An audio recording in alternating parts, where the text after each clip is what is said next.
Welcome to the Uprise Postgame show. This was a humongous win for the Portland Trail Blazers in San Antonio, and on this postgame show, I'll talk about how this could be a season-changing win for the Blazers. I'll go into what happened at the start of the game during that first quarter when the Blazers were playing a great brand of basketball. I'll go into why they ended up blowing that 20-point lead, which has been a common theme for the Blazers so far this season. And, I'll take your guys' questions. I'll engage with you guys.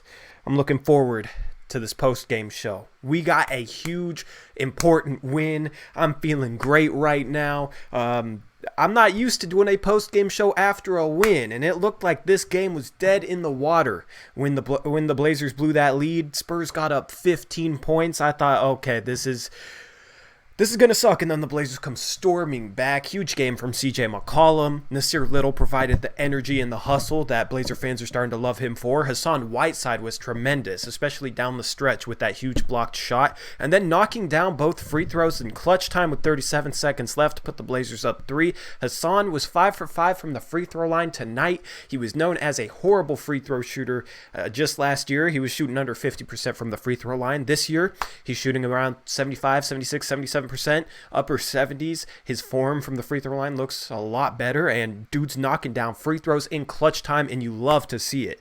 So I'm going to let you guys filter in here a little bit more. Let me know if the syncing isn't perfect.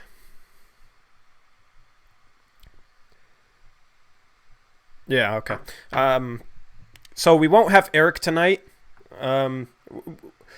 We might have Eric tonight. Sorry, I'm listening to myself in my headphones just to make sure it's good to go for this post-game show, making sure the audio is all synced up beautifully for you guys. Man, what the past 48 hours as a Blazer fan. Signing Melo, and then getting this huge win to start off a very tough road trip. Before this game, I was talking about how this was an important game to win, because if the Blazers could go 3-3 on the 6-game road trip, or maybe even 4-2, then they would be just fine. 3-3 would put them at a record of 7-11 after the road trip, and given how hard our schedule is early, that isn't a horrible record. You'd want it to be a little bit better, but that's not horrible. But given the teams we face on this road trip, we have a solid chance of going 4-2 if we pick up this game, and that's what we did. Next game, we got Houston. We're not going to go into that, but that's a tough game. We also got Milwaukee on this trip. That's tough, but we also have the Bulls, the Cavs, and the Pelicans. Those are 3 wins that we could easily get. We could be looking at only being 8-10 after this road trip, and honestly, that'd be just fine. We got Carmelo coming in. I'm feeling a bit optimistic, and it's funny because about an hour ago, I was feeling a bit pessimistic, because Portland Trail Blazers cannot hang on to a 20-point lead to save their lives. It's become a common theme.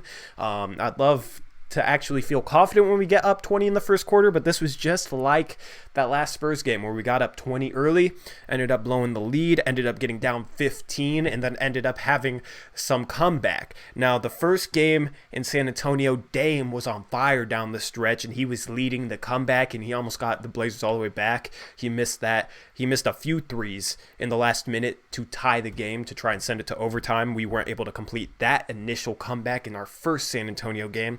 Today, it was a different comeback. CJ was the one who was hot. It wasn't Dame. CJ played a great game. We'll get into that. But Dame wasn't hot. It was the rest of the team making plays. Rodney Hood had a huge and one bucket down the stretch. Hassan Whiteside made plays on both ends of the court.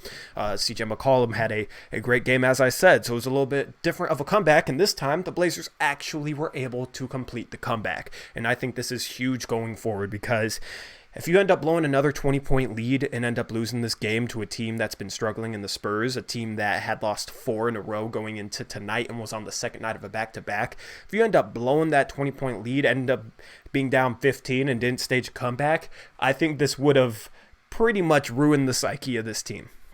I might be wrong. It's a Dame-led team. It's a good culture.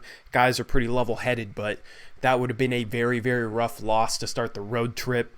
They needed a big win like this, and it would have been worse to lose this game blowing a 20-point lead after playing so well in the first quarter, which that first quarter was the best quarter the Blazers played all season. Their defense was solid. They were moving the ball. CJ was playing a perfect brand of basketball, the brand of basketball that I want to see from CJ moving forward. That's why I'm so hard on CJ, because when he does make the right pass or take the right shot, he can be an elite elite offensive player. And that first quarter was a perfect example of just how good CJ can be on the offensive end when he's making the right decision consistently. That's why we're hard on him, because he was making passes early and making all the right passes, setting up Whiteside. Whiteside got going early, which has been a common theme throughout the season. And then the defense wasn't really attacking CJ as much. CJ had more space to score because he was making the right pass. So all of a sudden you could tell the Spurs got nervous about CJ hitting open teammates, so they weren't sending as much help towards CJ. So then CJ was able to have a little bit more space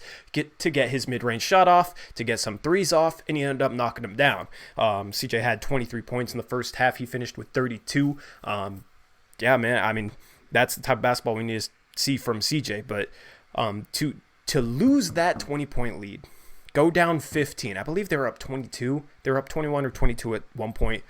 Ended up being down as much as 15 there in the second half. That's a 37-point swing, but then to come back from that 15-point deficit and close out that game in San Antonio, this was maybe the most important game of the entire season. You lose this game, fall to 4-9. Have a really bad feeling on this road trip, blown yet another 20-point lead, and then staged a comeback, but weren't able to get it done if they weren't able to, complete it.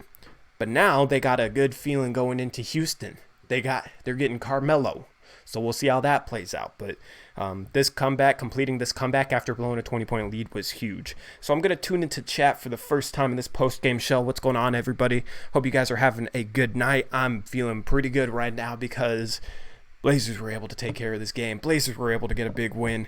The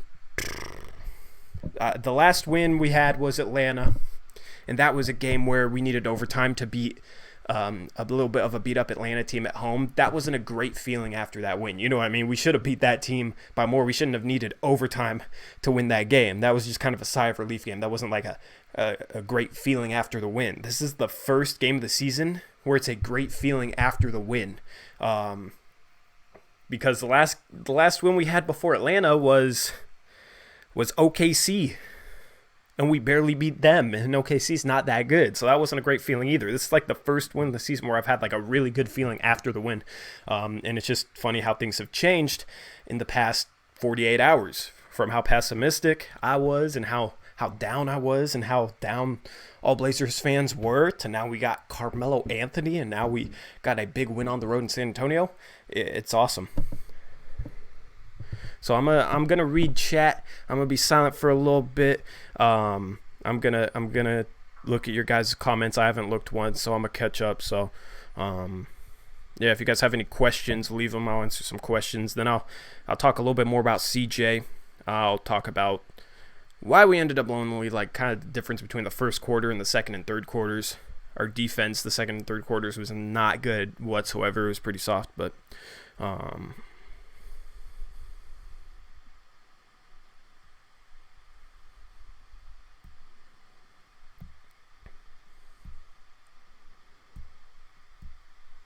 if you guys got any questions for me, let me know for sure.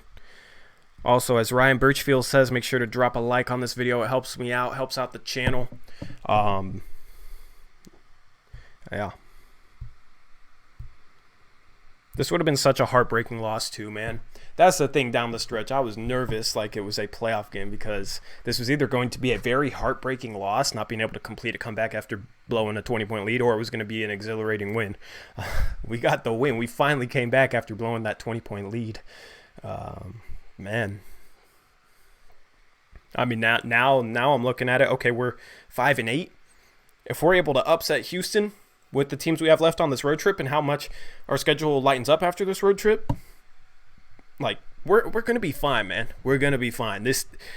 I'm feeling a lot more optimistic right now. We're going to be fine. Carmelo's definitely going to help us. Hazonia struggled tonight, but yeah, leave me your questions, man. I'll answer a few questions before I dive a little bit deeper into this game.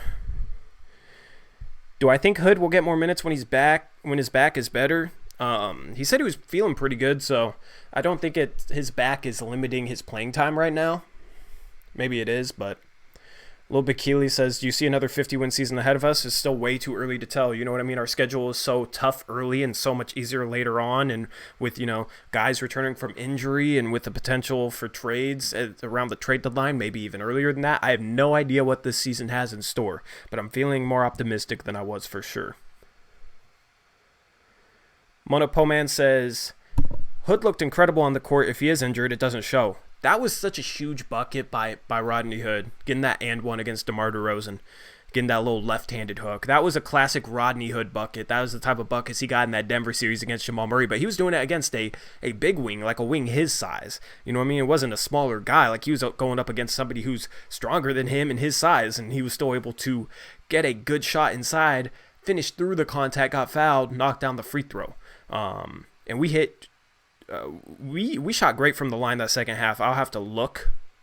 I'm going to pull up the stat sheet right now, and then I'll read off some stats. But we shot really well, especially in crunch time from the free throw line. Hassan Whiteside, Dame, I don't think he missed a free throw this entire game. I think he's like 11 for 11. Stats are loading right now. Would love for it to hurry up. Yeah. Come on, phone. Come on, ESPN app.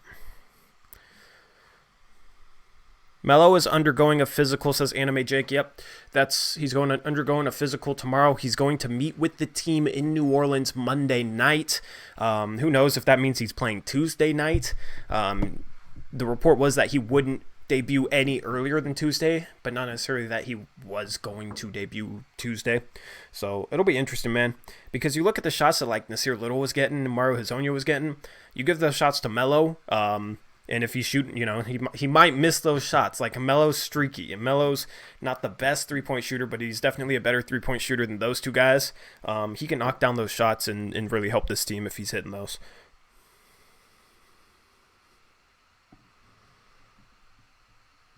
Matt Narvaez says, Tori, where's the Stotts credit?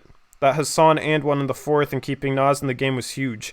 Keeping Nas in the game was the obvious decision for me.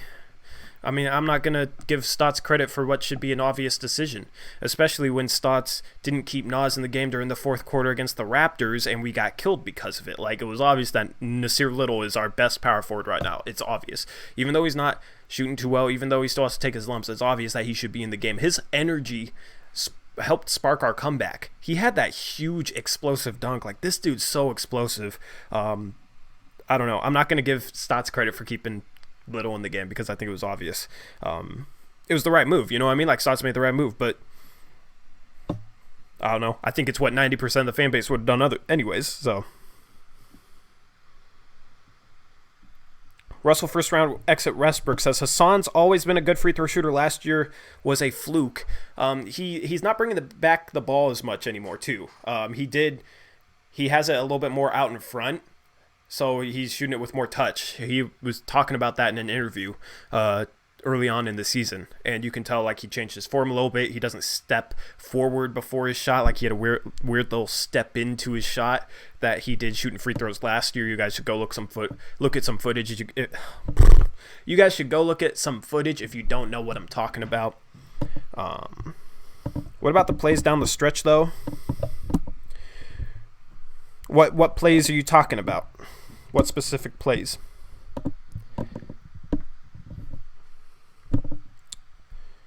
Because if you can explain, let me know what plays you liked, Matt. You out here trying to call me out because I'm talking about players playing well. Like, apparently all I need to do is talk about Stotts. No, you can tell me what you think he did well, and I'll talk on it. Let me know what plays you liked. You can talk basketball with me. I'll give Stotts credit. Thing is, we had a 37-point turnaround. You know what I mean? There's definitely some negatives from this game. I want to focus on some positives. Our first quarter was a great quarter. You know what I mean? And like, if we played the whole entire game like that, I'd be giving I'd be giving props. You know what I mean? There were some sets in the first quarter that seemed a little bit new, some new wrinkles. That one where Dame curled towards the ball and was kind of starting to run downhill towards the hoop, and he caught the ball and kind of split a couple guys, had a wide open lane to the hoop. That's a type of set that I want to see more of. Okay? I want to see more of that.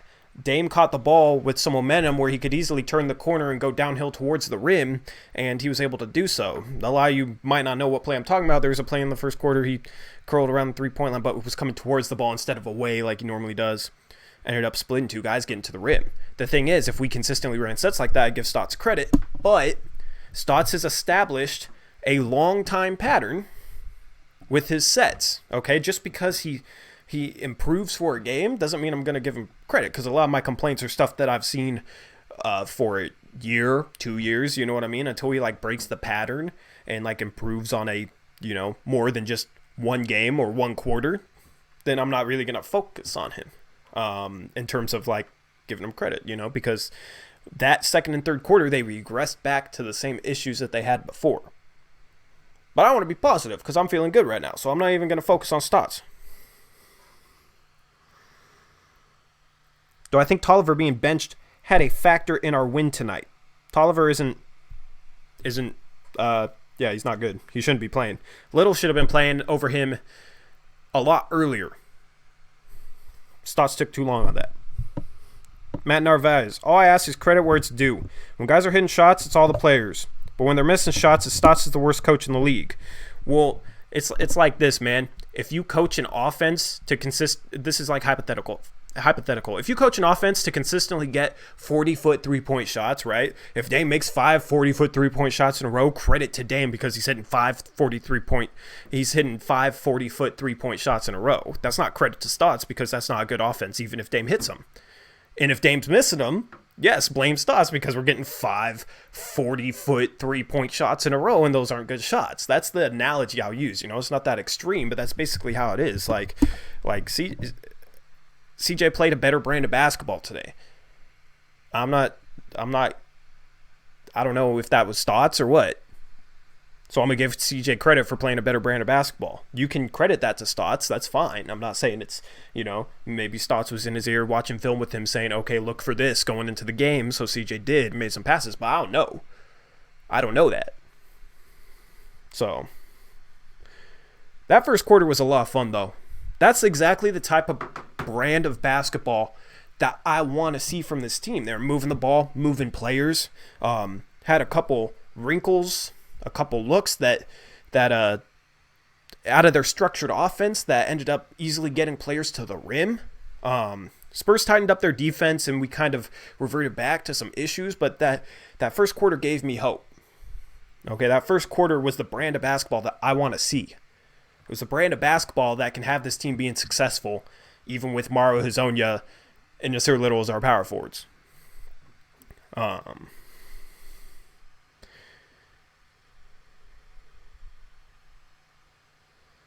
Honestly forgot what a win feels like. CJ Hood and Hassan played well. Yeah, man, it's a good feeling. It's a good feeling. We had lost 6 of 7 going into this game, so it's nice to get a huge win. Nasir greater than Thick Aminu. Nasir has me excited. Dude's only 19 years old, and he's so explosive. He's so strong and explosive, plays so hard. Like, this dude, Nasir has potential. Nasir turns into a shooter. If Nasir can hit threes, like, he's going to be a good NBA player. His shot is a little weird. He kind of, like, cocks it back, like too much this way. Like, you kind of, you know, you want to... I got aim towards the camera. You kind of want it like right here. You don't want your like right hand like outside your elbow like this. Like you don't, you know, because then your elbow's too far in. You know, they say keep your elbow in, but it's worse to have your elbow too far in than like a little bit out like that.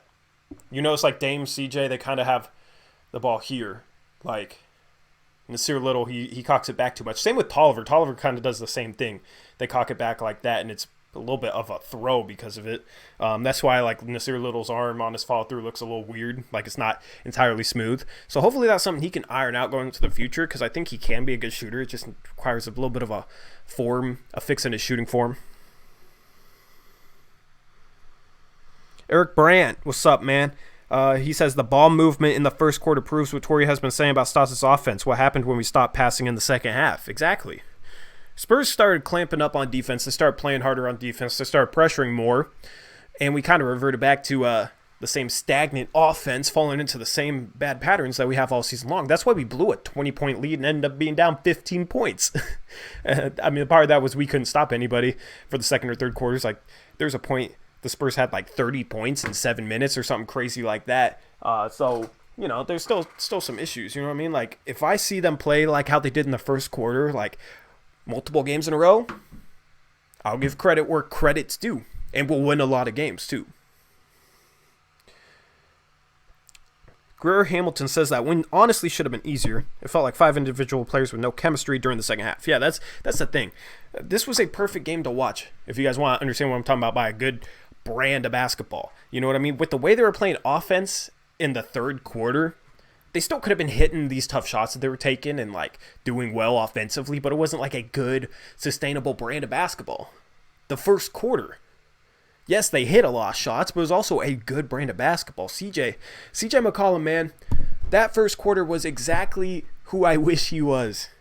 I wish he was that guy night in, night out, because he'd be getting 5-6 assists a game and still scoring 20-21 points per game. He'd be doing so more efficiently because he'd be able to get easier shots. Like he looked to set up Whiteside. He drove and made reads a lot faster than he normally does. He had a kick out to Little, wide open three. He knocked it down. There was a couple times where Whiteside was trying to set a screen, and Whiteside's guy like came up high on it because he wanted to pressure CJ when he used the screen.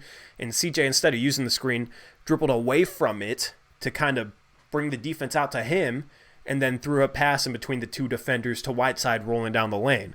CJ just played a really, really good brand of basketball. He still had a couple of possessions where he forced shots, you know what I mean? But Dame had a couple possessions where he forced shots. You know, that's going to happen when you shoot a lot of shots and when you're responsible to score 20, 25 points per game. CJ played a great brand of basketball tonight. That's who I'm hoping he can become. All the talk about trade CJ or bench CJ, we're not going to bench CJ. That's not the answer. He's still a good player. He can still be a huge help, and without him starting tonight, we lose this game. He really helped us get out to that 20-point lead. We can't even trade CJ until January 30th. So all these Blazer fans, out of frustration, which I get. You know what I mean? I get being frustrated with the type of brand he plays sometimes, the type of brand of ball. But he needs to improve. And he improved tonight. That first quarter was perfect, man. Dude had 23 points at half, 5 assists. He had 5 assists after 10 minutes. Like, dude was distributing like Dame, setting up his teammates like Dame. Like, that's what we need out of him, man. That's what we need out of CJ McCollum. That's also why I get so frustrated when he forces a bunch of bad shots and gets too locked in on simply scoring the ball and that's it. CJ's energy defensively was good tonight also. This is what I was hoping to see out of him coming into the season. Improvement in all areas of the game and not just scoring the ball. His defensive energy, you know, got beat on some plays, but overall it was better than how it's been throughout the rest of the season. Passing the ball, got some big rebounds. Dude was all around great tonight.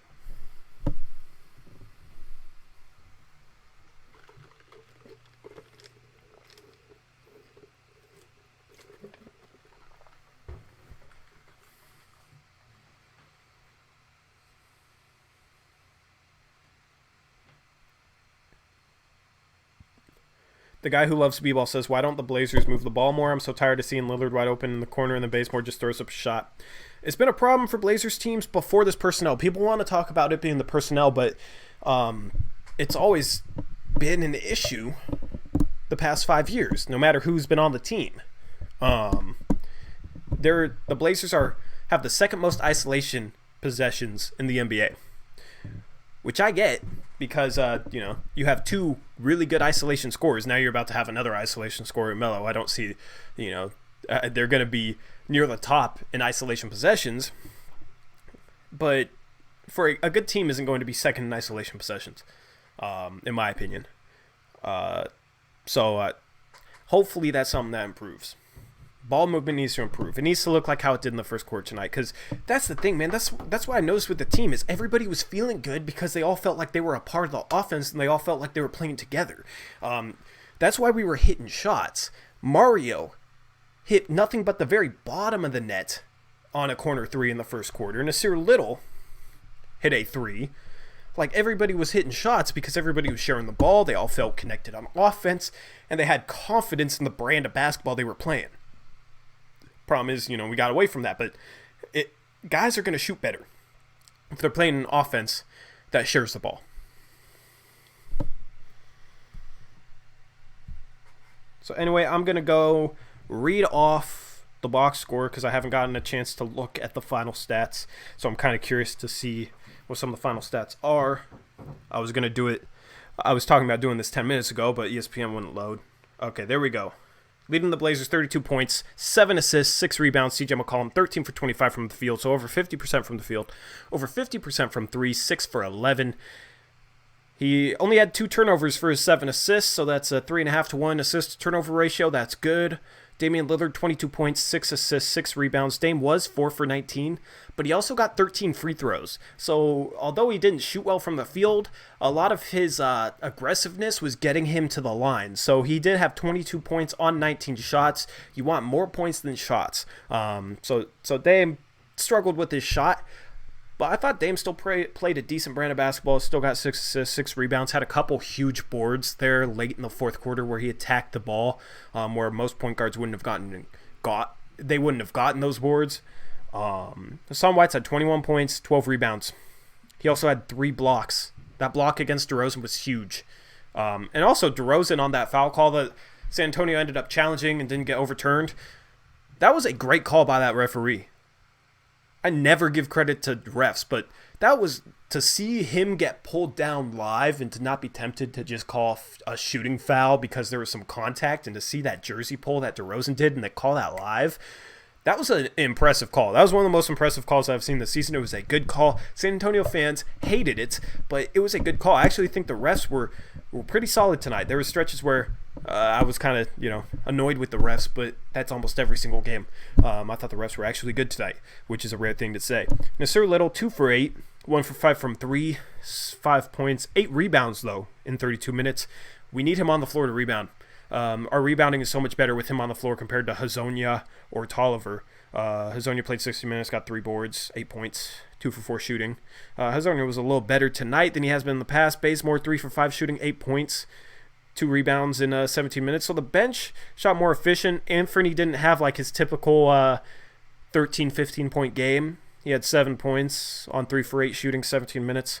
So it was nice that like some other guys around Anthony stepped up with that bench unit.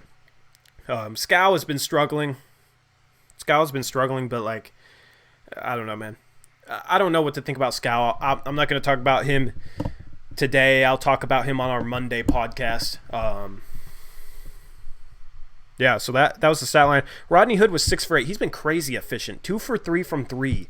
6 for 8 from the field. 16 points in 31 minutes. People were talking about not starting Rodney Hood, and I don't understand that. Dude's been almost, I think after this game, he's shooting over 50% from 3 and over 50% from the field. Rodney Hood has been the most underrated player for the Portland Trail Blazers so far this season. It might be Whiteside too, because for whatever reason, people like to hate on Whiteside and make him the scapegoat for things, but Whiteside's been great. Hood's been great too. Huge shout out to Andrew Miller, $20 donation. Missed the game, but love the Blazers since early Roy years. Love your content, man. Highs and lows. I'm here for the ride. Keep up the good work. Huge shout out to Andrew Miller for that $20 donation. Appreciate it, man. That's huge. Yeah, man. It's a roller coaster of a season so far, and that was a roller coaster of a game. And I'm gonna, show my emotions on my sleeve because I'm a diehard Blazer fan. I'll actually analyze the game in depth. That's I want to go into depth about Blazer content, but I also want to show my emotions just like any other fan. So that's why I don't work for NBC Sports Northwest, where the Blazers might tell me to cool it a little bit. So anyway, catching up with chat. I see Eric. We got Eric and Matt with a good debate here in the chat that I've been missing. Wish Eric was on this post-game show. Maybe we'll get him on a little bit later if you guys want this show to go long. We can chill for a bit.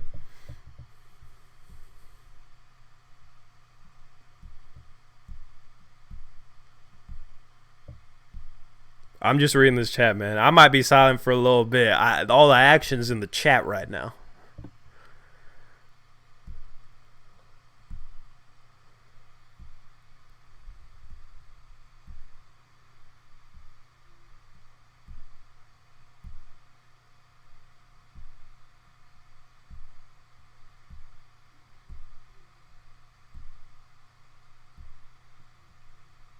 That's a great point by Eric Brandt.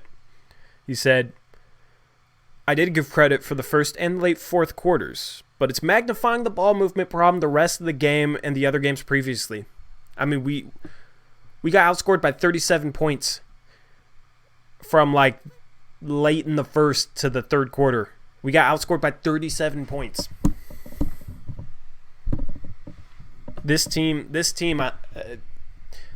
with a great head coach, I think this team would play a style of basketball that would look like that first quarter, but they'd actually play it consistently throughout the season. That's been my entire point. The problem is that type of basketball doesn't happen often enough, and it's not consistent enough. And when they start struggling to play that brand of basketball, they don't go back to it enough.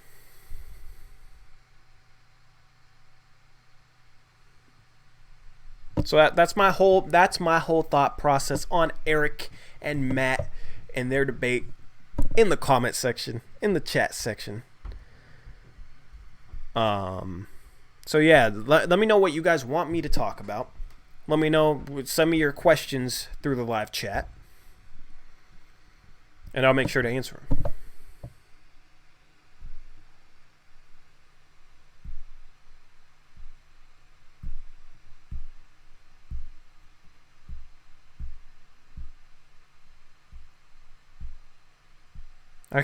I feel like we got like 10 different conversations going on here in the chat.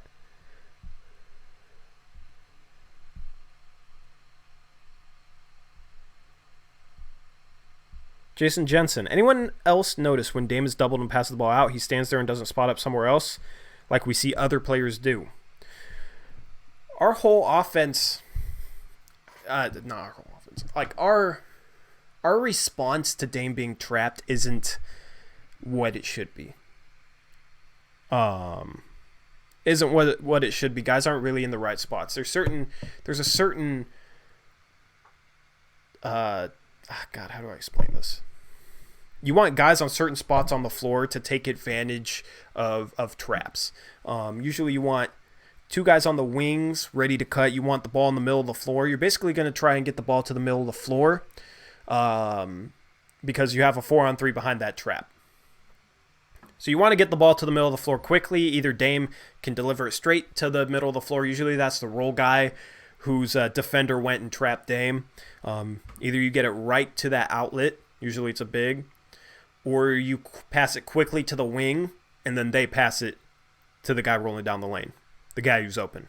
The problem is that's going to suck the defense middle. You have to have guys on the wing ready to cut.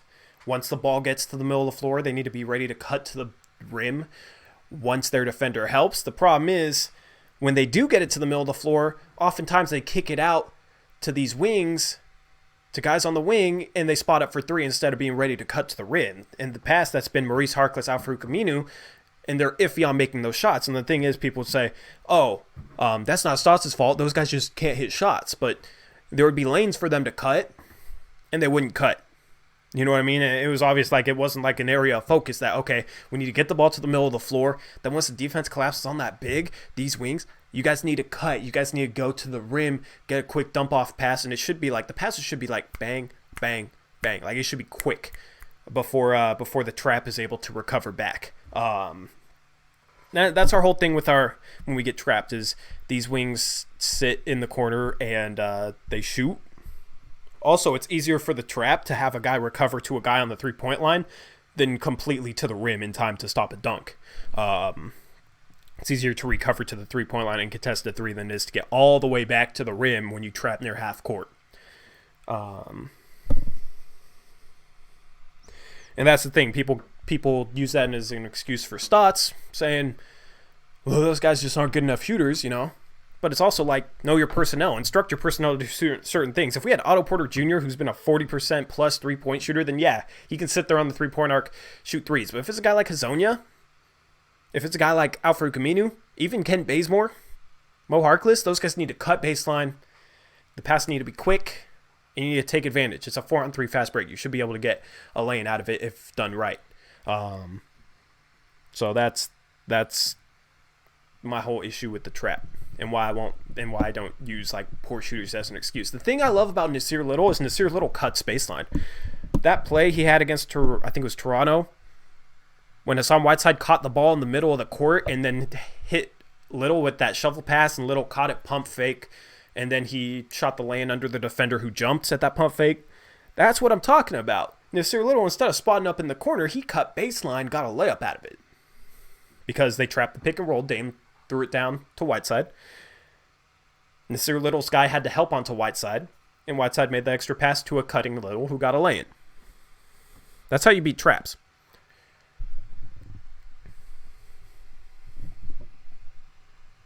This man won't stop talking about Otto Porter Jr. It was my dude, Destrom. Insert any 40% three-point shooter there. That whole point wasn't based on Otto Porter Jr. at all. I was just saying having a wing that can shoot 40% from three, yeah, they can spot up and shoot. You know, then that's fine if those guys spot up and shoot, not, you know, the Aminu and Harkless types.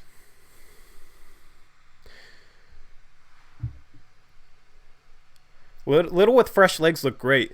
Little's energy, man. This dude is going to be a fan favorite. He's already becoming a fan favorite. Dude plays so hard. He had that save off Rudy Gay, saved a possession. Those types of possessions are the difference in games like this. This was a close game. San Antonio, once they got down 3, their offense kind of, you know, they had to get a bucket. You know, if they were tied, who knows if they would have ran their offense a little differently in the last minute. Yeah, dude, like those possessions save games like this. We've lost a lot of close games. Every loss we've had this season has been a single digit loss. We haven't lost by 10 or more. So having a guy like that can get you an extra possession or two, that can swing games. That can have a huge impact on games. And offensively, he's no worse than Hazonia or Tolliver, so he's not hurting us on that end. That's why he needs to play.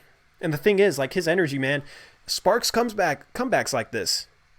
He was playing with energy, and then all of a sudden you see CJ miss a shot but follows it really hard and then finishes strong inside.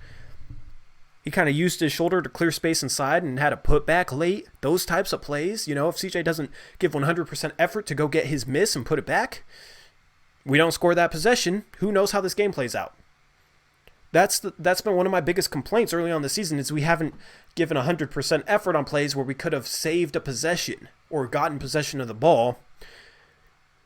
And that, you know, there's a thin line between winning and losing a lot of times. So got to give 100% effort. That's what I love about Little. He's like the definition of 110% effort. There's no such thing as 110% because you can only give 100%, but, you know, it's a cliche saying, but Little lives up to it, man. The dude busts his ass.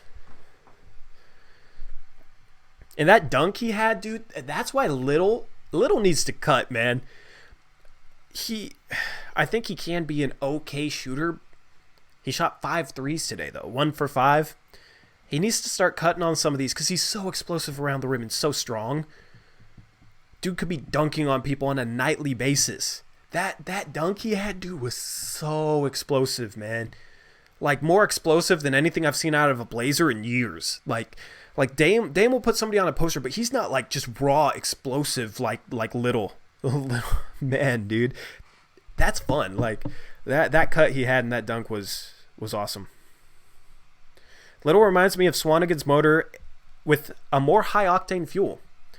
He has Swanigan's motor with athleticism. You know what I mean? Swanigan might be the most unathletic big in the entire league. Little's a freak athlete. So you combine that motor with that athleticism, with his strength, with his defense. Like, dude's, I'm so excited for Nasir Little. I didn't expect him to play this year. Dude needs to remain in the rotation when Melo gets back. I'd keep him the starter. Dude's only going to get better. He's 19. He's still figuring things out. If he figures out when to cut, then he's going to have a high impact on this team, I think.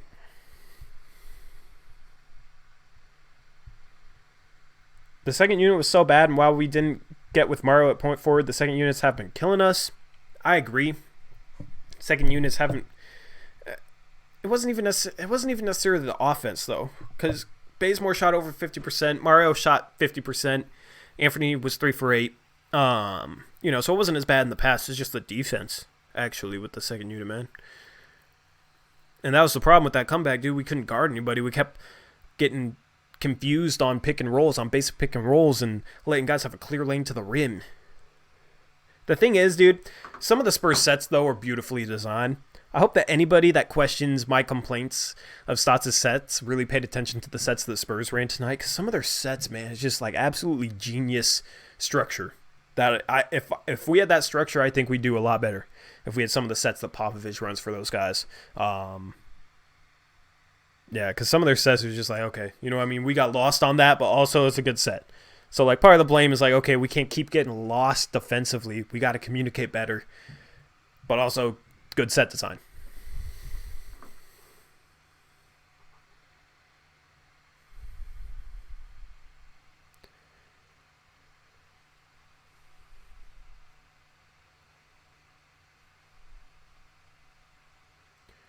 Matt Narvaez says, I don't think we have any capable playmakers from the forward spots, though. Basically get the ball out of Damon CJ's hands and let other guys try and score.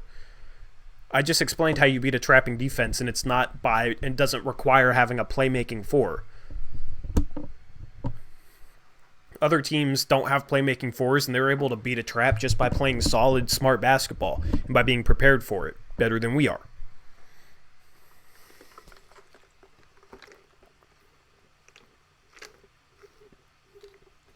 Brad Scalabrini says, so what happens with Moses Brown and Jalen Horde? Are they still going to be on two-way contract? Yes. They can be on two-way contracts throughout the season. Basically, what a two-way contract is, they're not actually like on the 15-man roster. They're kind of like 16th, 17th man.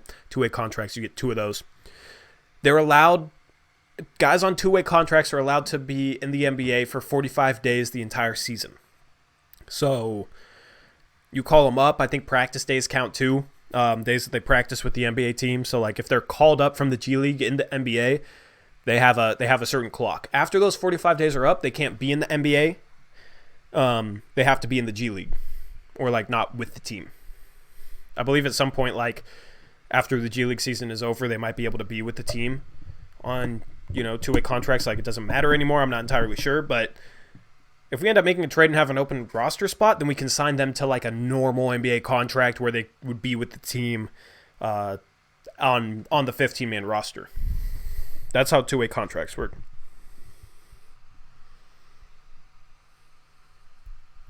Jeremiah Wilson says, last week I watched Nas beat Gary Trent Jr. in a three-point contest. He can shoot. Yeah, I think his shot's just a little slow, so he tries to speed it up at the NBA level in games, and therefore he misses shots in games. You know what I mean? Because he feels like he has to shoot it faster than what he's comfortable with. It's kind of like the Myers effect. The thing is, Myers only shoots when he's completely wide open, so he still shoots at the same pace, and he's like comfortable with that, so he knocks down shots. And Nasir Little, I think, rushes his shot a little bit at the NBA level. But also, he's probably nervous, man. Dude's young. Matt Narvaez says, Tori, I don't think Hassan understands what to do on the trap. The Toronto game, Hassan short rolled after Dame got trapped, caught the ball. Nasir Little cut baseline. Hassan Whiteside dropped him a dime. Nasir Little got a lay-in. Hassan can make the extra pass. It's not an extra pass that's hard to make. And if you're instructing guys to be ready to make that pass, if they notice that, okay, the ball got trapped, I'm open in the middle of the court, it's just basic basketball. It's stuff you learn like early on, how to do a 3-on-2 drill. That's basically what it turns into if you got two cutters. You know what I mean? Like, Hassan, it's not a personnel issue. See, that's searching for an excuse for like, oh, Hassan probably doesn't know what to do on the trap. Just last game, the one time we cut baseline when Dame got trapped, Hassan delivered the ball to Little. And the thing is, if we had guys in the right spots, guys cutting baseline, when Hassan got the ball in the middle of the floor after Dame got trapped, if guys were cutting baseline, if guys were in the right spots, and we weren't taking advantage of it, then yes, I'd be talking about personnel. You know what I mean? It'd be Stotts doing the right thing, having guys in the right spot, having guys that are better as cutters, cutting to try and beat the trap. If Stotts was doing the right thing and they weren't converting, then I'd say, okay, that's execution. But they usually don't. They got guys that spot up that can't shoot the ball. Aminu, Harkless. Guys would be better as cutters instead spotted up.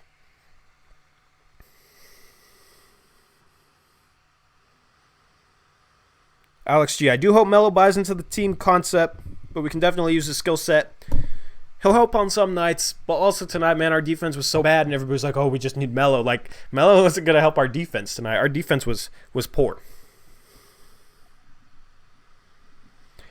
Matt Narvaez says, Tori, I know what you're saying, but it just seems like the role players are like surprised when Dame and CJ are trapped. Not saying it's a personnel issue. Dame and CJ get trapped all the time. I don't think the players are surprised. I just think they don't really know where to go or what to do. I don't think they're coached up on it enough. That's my whole opinion on that. There's no reason they should be surprised because Dame's been trapped all year. We know that's how teams defend Dame. And we should be working on it enough that guys are ready to execute. You know what I mean? Ready to be in the right spot.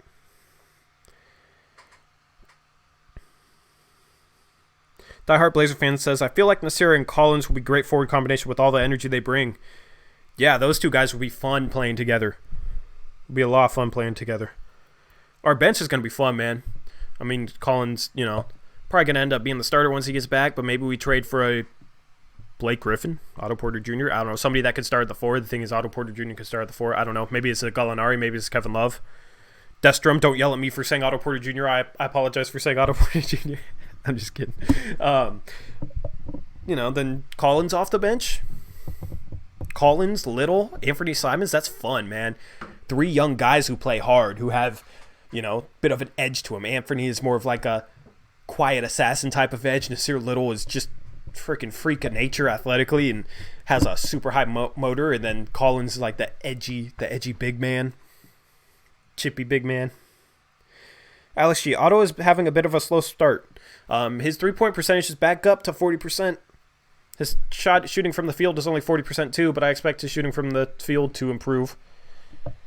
I mean, a guy who can defend and shoot 40% from 3 as a forward, isn't that what Portland needs? I mean, just imagine if we had Otto Porter Jr. instead of Bazemore. We'd be a lot better team. And then you could bring Hood off the bench if you started Porter Jr. as the 3, or you could play Porter Jr. at the 4.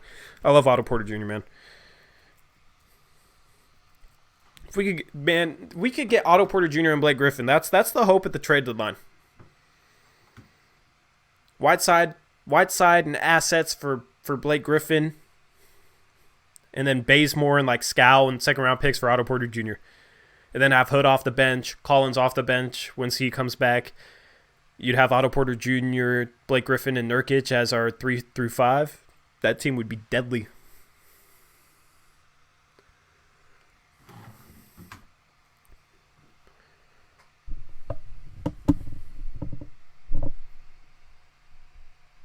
The guy who loves b-ball says, how does Steph get past these aggressive traps? Could Dame do the same thing? Dame could definitely move better off the ball. Steph gets the ball out of the trap, and then he relocates really well. But the thing is, everybody's kind of on the same page. Like, you can tell they work on dealing with traps more than the Blazers, in my opinion. But Steph does move really, really well when he does have the ball. That's something I wish Dame would work on. Dame would improve. Anime Jake says, do you think the Bazemore hate is uncalled for? Bazemore's an interesting case for me because he's a guy who plays hard. So I think a lot of fans like him. He takes some dumb shots, makes some dumb plays, and that can be frustrating.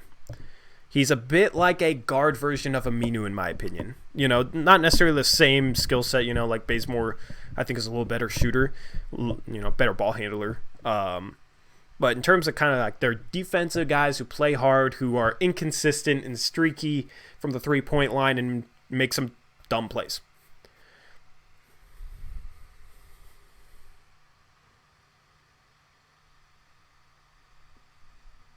Gallinari or LaMarcus Aldridge would be great too. I was surprised how much we left LaMarcus open, man. Whiteside was kind of struggling to get out on Aldridge, and Aldridge was automatic from that mid-range jump shot tonight. I wouldn't mind having Aldridge. I still would rather have a guy that can shoot threes and defend a little bit better, though. What's up, Robbie Stackhouse? He said, "What's up, Tori?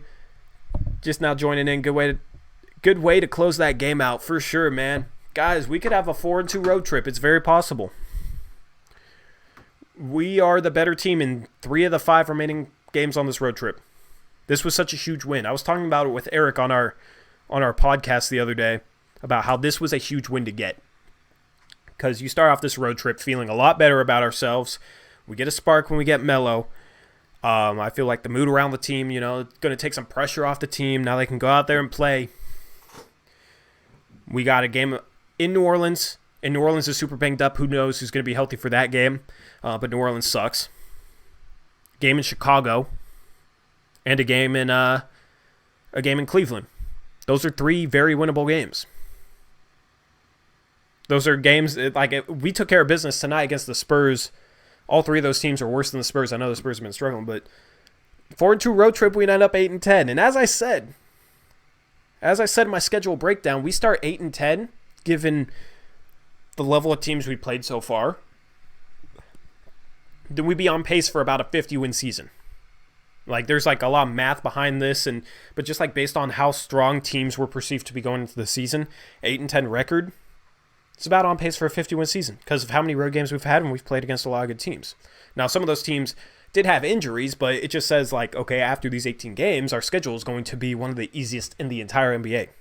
So 8-10, given how banged up we are, like that's fine. So that's the goal. Maybe we'll drop one of those 3 games, but maybe we're able to upset Houston or Milwaukee. Both would be very tough games. Houston's next. I'm not expecting to win in that game, but, hopefully they can be competitive. I'm feeling pretty optimistic right now.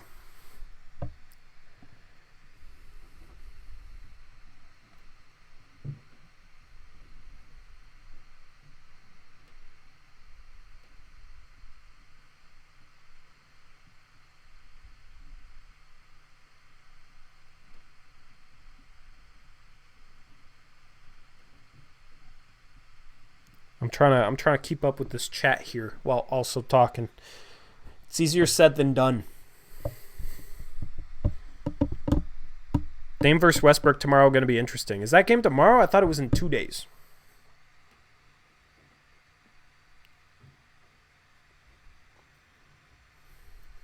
I'm going to check right now.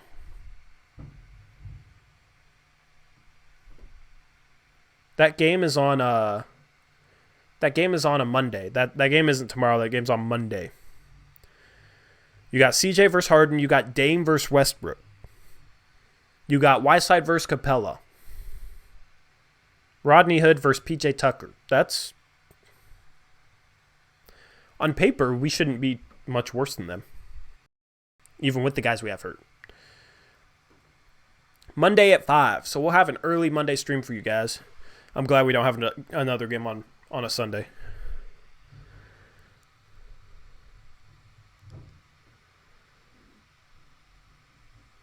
Chat going wild. I know, man. I'm trying to keep up with this.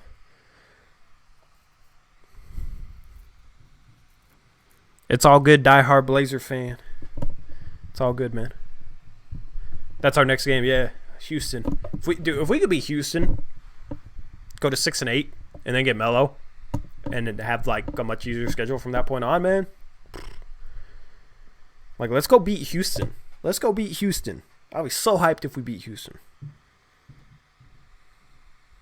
Thoughts on Draymond saying he hasn't hit his peak yet? His peak is defined by how good his teammates are. not him. That dude, that dude isn't much without good teammates. Like he's still a good defender, but like a lot of his passing, man, it's not like he's. It's like system passing. If he doesn't have great teammates, if he doesn't have a great system, then he's not gonna get over 5 assists per game. Because it's not like he's creating a lot of those shots for other people. He's not great off the dribble.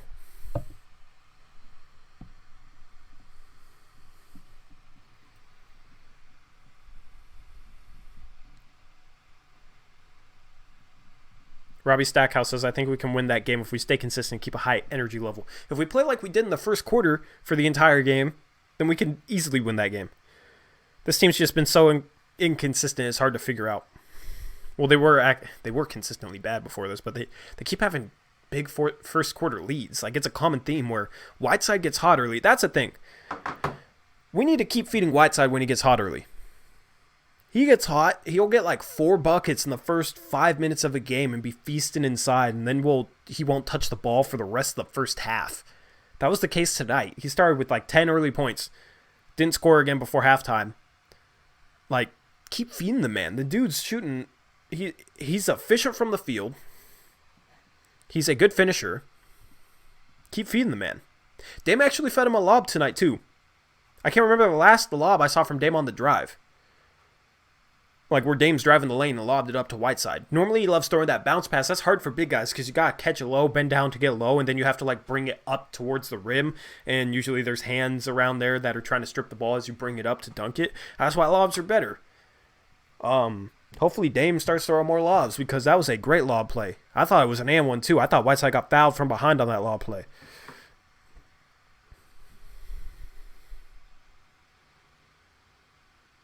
Eric Brandt, why no double team on Siakam when he's 9 for 10 and a quarter? Instead, we leave Hazonia on an island and let him beat us. It's a great question for Matt Narvaez. Let's see what he got. Siakam was rough the whole game and got hot. Okay, why don't we double him?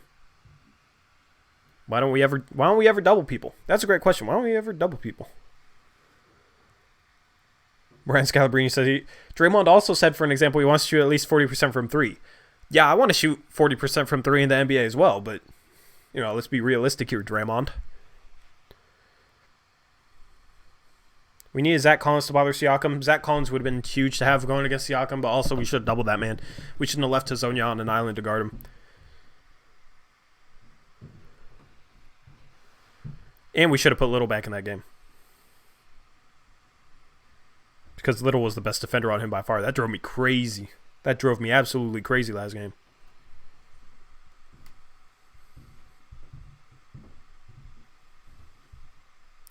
Anime Jake says, I think Capella is concussed. Is he concussed? Oh, look. I'm gonna Google search that right now. Capella concussion.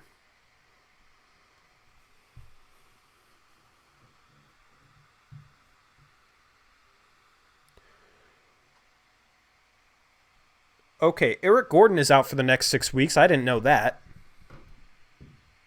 Eric Gordon's out. Daniel House might be out, who's actually an underrated player for him. He missed his second straight game on Friday, which was yesterday. And Capella has a concussion.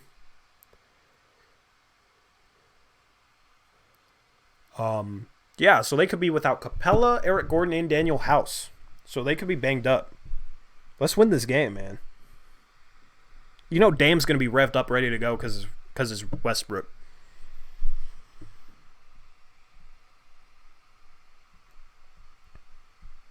Capella might play. That's what I'm reading. Capella might play. It's always kind of weird with concussions. We'll see who Houston has healthy.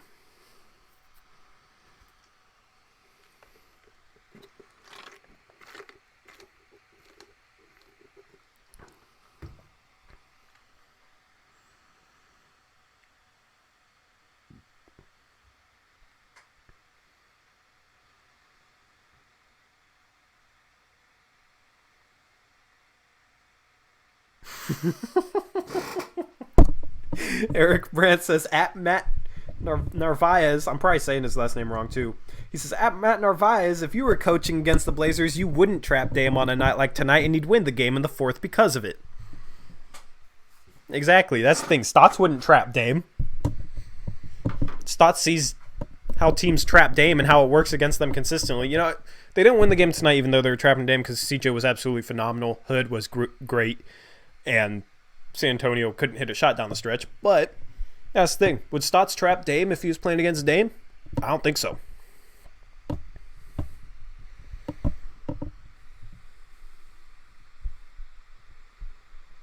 I know this chat has been going on for a while. This little debate in here.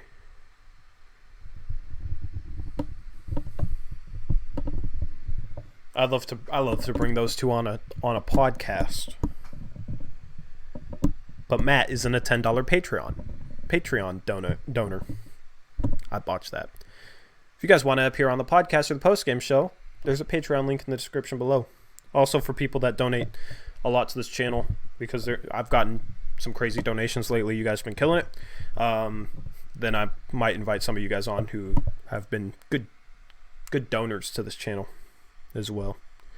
Eric needs to get on. Eric is taking care of something, I think. He's been pretty active in the chat, so I don't know what's going on with him, but after the game I was like, let's go, let's get you on. Give this post-game stream a little second wind with the iconic Eric Brandt. I knew we'd get a lot of views by titling the podcast Eric Brandt Reacts to Carmelo to the Blazers. You know, I titled it like you ever see those first take clips that are on YouTube where it's like Stephen A. Smith shocked by this, or Max Kellerman blah blah blah, or Skip Bayless reacts to this. That's what I thought of when I named that podcast we posted yesterday. Eric Brandt Reacts to Carmelo to the Blazers. Matt Narvaez, Tori, I'll donate in future for sure. Just need to get a temperature of your viewers. I don't know what you mean by a temperature of my viewers, but for sure, man. If you want to come on the show, we'll invite you. Even though we disagree, it'll just be an interesting topic, and can actually talk a little bit more.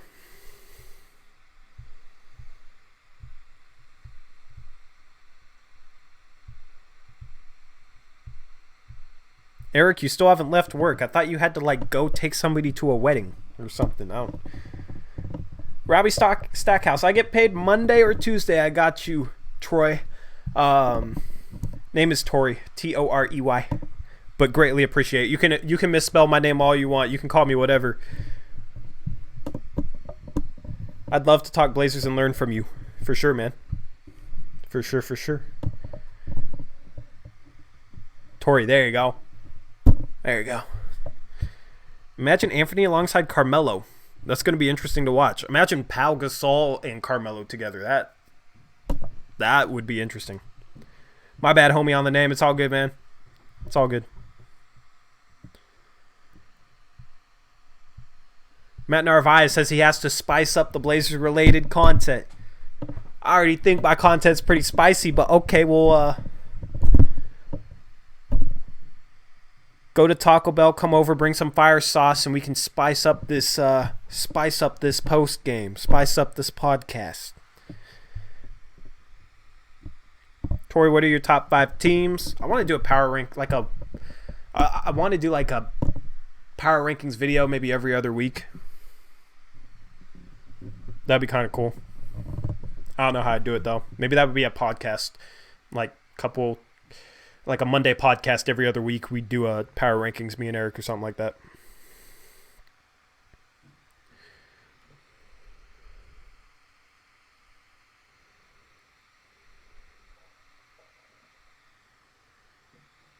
How do I feel about Melo after a few nights of sleep on it? If he's hitting shots, he'll help our offense. I don't know how bad his defense is going to be. But hopefully he can knock down shots. He'll get good shot opportunities with us. I'm just hoping he plays within the offense and doesn't force too many isolation possessions. All right, see you later, Eric. Brian Scalabrini says, what did you get at Jack in the Box, Tori? I got a buttery classic Jack with curly fries, but they gave me regular fries. It literally took 20 minutes. I went at halftime, and I had to listen to the radio for like the first 6 minutes of the third quarter because I literally sat in line for 20 minutes at Jack in the Box. There was literally only one car in front of me. Also, the vanilla Coke.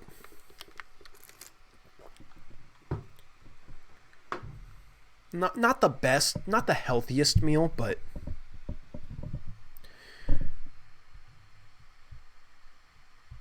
all right. See you, Matt.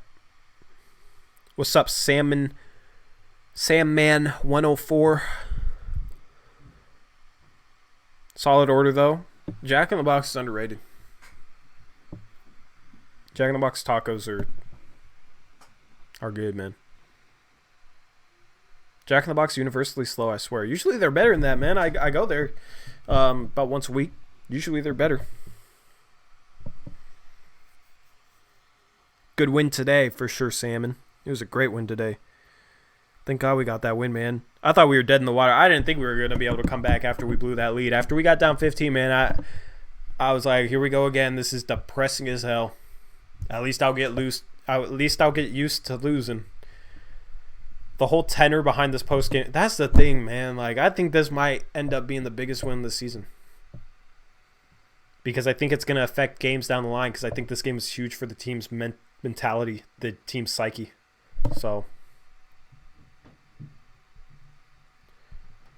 I think this was a huge win. I think this was a huge win. I'm excited to see some of the post game quotes. Should we try getting Iguodala as a solid 3 and D player?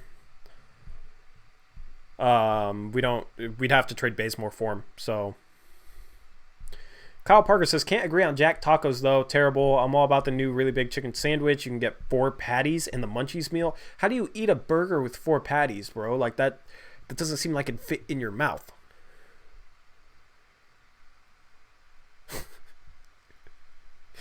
I just like the tacos because like it's like soft on one part of it and then it's crunchy on another part of it. So like the texture difference, the contrast. This is no longer the Uprise post-game show. This is fast food reviews with your host, Tori Jones. So Jack in the Box. Tacos. That's the discussion for today. Rate Jack in the Box tacos 1 to 10. I give it a solid 6.5 to 7. The texture difference is really what gets you. You know, you got the outside of the taco, it's crunchy.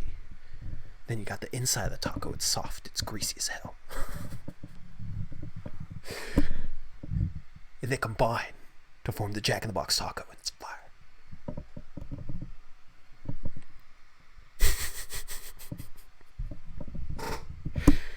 And then you get the buttery Jack with the crunchy curly fries. With the soft bun of the buttery Jack. With the burger. You gotta get that meat, gotta get those pickles, gotta get the tomato and the lettuce. It just all combines to make it's a burger.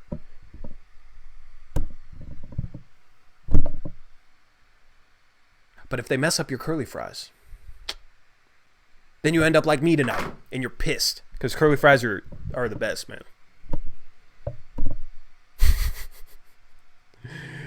Oh, curly fries are the best fast food item ever. The employees punked Kyle Parker last time at Jack's. They were possibly the worst tacos I've ever eaten. Couldn't even finish them. That was my experience at Panda Express the other day. I got orange chicken, man. Panda Express's orange chicken is so like... It can either be like really good, like really, really insanely good, or just absolutely horrible. I don't understand why. Like, that's the next segment on fast food reviews. Thoughts on Bazemore being kind of trash this season? Bazemore's kind of like Panda Express's orange chicken. Sometimes he can be good. Sometimes he can be really, really bad, and you don't understand why.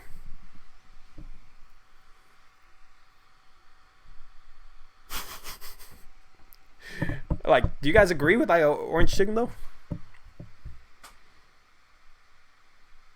Because the other day, man, I got orange chicken. It was just a waste of money. Opened it up, took a bite, just absolutely tasted horrible. When it's crunchy and like fresh, it's so damn good. The fried rice is underrated. That's why I get orange chicken with fried rice. And when the like orange chicken's crunchy, it's perfect, dude. The soft meat with like the crunchy breading, you know, you gotta get that texture difference. That's a key. Yeah, exactly. Orange chicken is delicious when made right, says Anime Jake. 100%, man. When it's bad though. It's so like hit or miss. It's feast or famine. It's so bad that I starve because I can't eat it. So that's the famine, or I feast on it. Hazonia equals lasagna. Lasagna is good though. I like lasagna. I wouldn't compare his. We should. What? That would be a random video comparing Blazers to food items. That'd be a funny video. I might have to do that. Oh my god. That's just the Panda Express experience. I only get orange chicken though, because I don't really like noodles all that much. Like I like spaghetti. That's about it.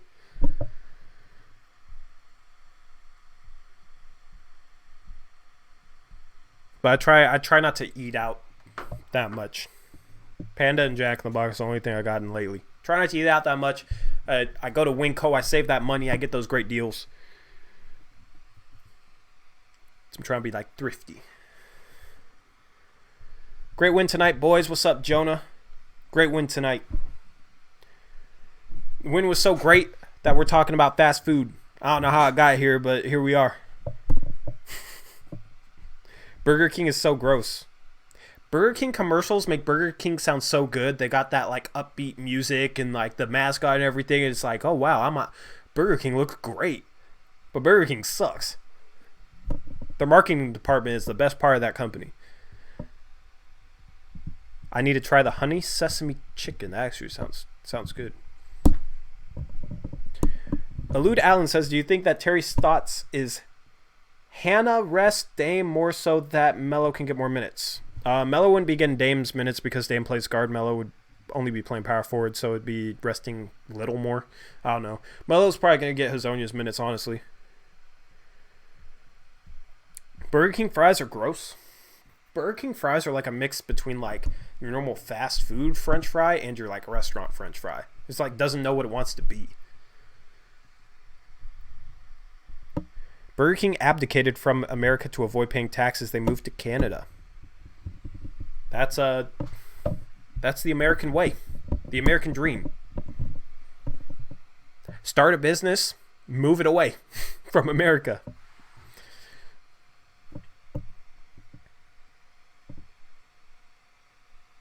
So yeah, I'll take your guys' questions on the game, or I'll take your guys' questions on food, or I'll take your guys' questions on anything. We're chilling right now. It's 9:14. We're on to the second hour of the post-game show. We no longer have Eric Brandt and Matt Narvaez going at it about Stotts in the chat. So now it's a little bit chiller, which, you know, I appreciate both those guys. Matt, good supporter. Eric Brandt, you know, co-host, that's my guy. But now we got, you know, now the chat's a little bit chiller. Now I can actually keep up with this damn thing. Profit over people for Burger King, yeah. Jonah Herring says, I love that energy from Little tonight. Not sure if you commented on that yet. Yeah, man, I was raving about Nasir Little, man. He's so much fun to watch. Freak athlete. Shoot, like really high motor. Blazer fans he's going to be a fan favorite. He's already becoming a fan favorite. That dude's hustle. I love that dude's hustle. I love seeing a guy play like that. And that dude's going to end somebody's career by dunking on somebody at some point. Dude is a dynamite player. Explosive. Dame played 40 minutes. I think we should rest him a little bit more so he isn't so tired down the stretch. Yeah, that'd be ideal. I don't like playing him as much as we've been playing him, but Stotts doesn't seem to see a problem with it. So who knows if we'll rest him. I don't know. Be nice to get a blowout win so we could actually rest him. Play some end of the bench guys. There we go. Nasir versus PJ Tucker is going to be fun. Dude, that's going to be Nasir versus PJ Tucker, dude. That's exactly who Nasir Little could be a better version of PJ Tucker in his prime. Like, PJ Tucker's a good corner three-point shooter. Hopefully Nasir Little can develop that. But Nasir's like, they're kind of built the same way. Hard-nosed defenders, strong.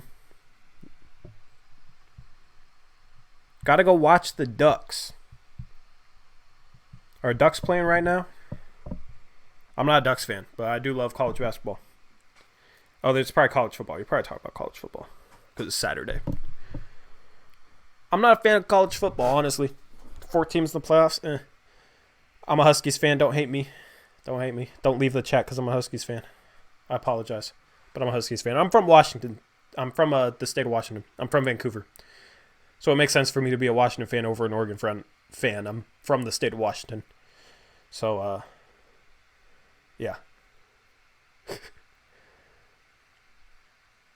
I gotta check. Let's see. But let's check NCAA football. The Ducks are up 21-6 at halftime. Okay, they're gonna win. They're gonna beat Arizona by like 21, 28 points or something like that. See, like, that's boring. Looking at all these scores. None of these are close games. All these teams at the top, none of them are close games. Oh, you got a couple, but a lot of blowouts. College football is boring to me, honestly. I'm a huge NFL fan, though. Excited for NFL tomorrow. My fantasy team's 8-2. Already clinched a playoff spot. We got winner gets over $300. So hopefully I'm able to bring home that championship. Eric Brandt is in my fantasy league. I'm in first. That man's in last out of 12 teams. Eric Brandt won our championship last year. Has said he's never finished worse than third. Never missed the playoffs. Right? We got 12 teams. 6 teams make the playoffs. Eric's team's 3-7. So he's going to miss his first playoffs most likely. His team's bad. Who is my favorite NFL team? I'm a Niners fan. Don't hate me for that either. I'm a 49ers fan, though. If Portland got an NFL team, though, I'd be a Portland NFL team fan first. I still have some fandom for San Francisco, for the Niners, but I wish Portland had an NFL team.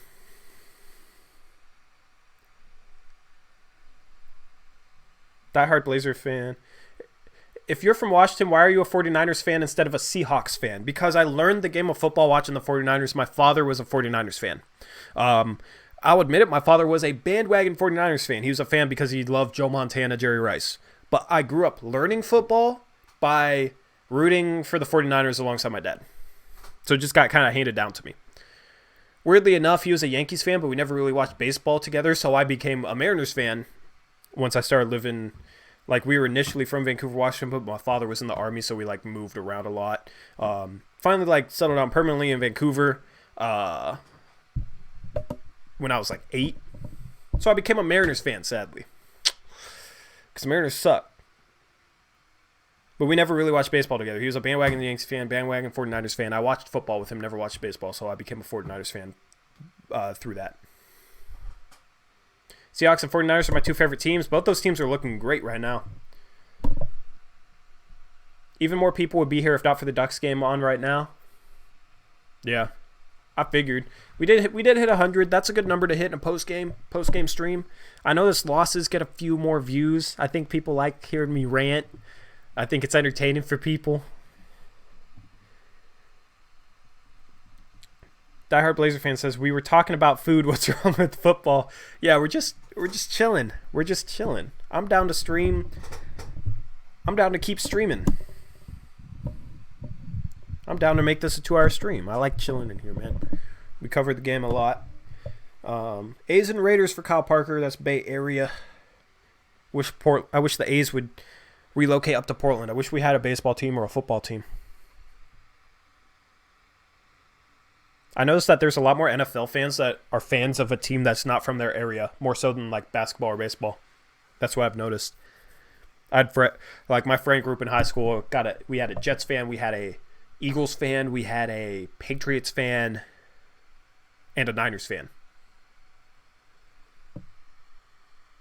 Honestly, man, I hate the Seahawks.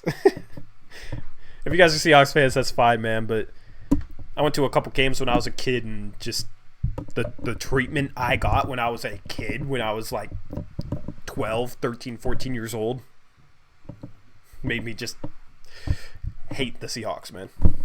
Which I was a bit of a Seahawks fan too, because they were from the Northwest, you know what I mean? But like I went to a couple games, 49ers versus Seahawks in Seattle, man. It was wrong what people were saying to me when I was a kid. Like, Taco Bell needs to be boycotted since they took the grilled stuffed burrito and double decker tacos off the menu. I miss the Fritos burrito they used to have too. Taco Bell switches it up too much. The city of Portland is starting the building process for a baseball stadium on Pier 9. Yeah, I mean, hopefully they're able to land a team. It's still like up in the air, you know. At least there's a movement that seems to have some traction now. Because I'm tired of being a damn Mariners fan. God, man, Mariners.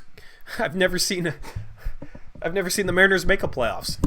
I didn't watch baseball when I was 5 years old. 2001. That was the last time they made the playoffs. I've never rooted for a team in a playoff game.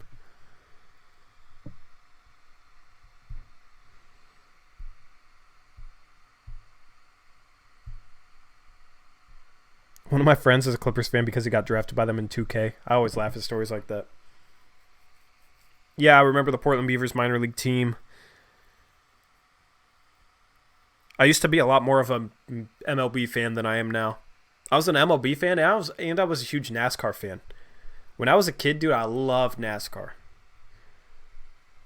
I still watch a little bit of NASCAR. There's their championship race tomorrow. I'm going to watch that. And some football tomorrow. Remember Ravens versus 49ers in the Super Bowl? Man, good times. I wasn't that upset over that loss, weirdly enough. But that's like one of the 2 times I've seen my team play in a championship game. That and Gonzaga a couple years ago when they played North Carolina, which was the most heartbreaking loss I've ever been through. When Gonzaga lost the championship game by like 3-5 points. I don't know. It was like really close down the stretch. That was the toughest loss I've ever dealt with. NASCAR equals turn left, turn left, turn left. It's a lot more complicated than that, honestly. There's a lot of like strategy that goes into it. It's saying NASCAR is just like turn left, turn left, turn left. Is like saying basketball is just like run back and forth, run back and forth.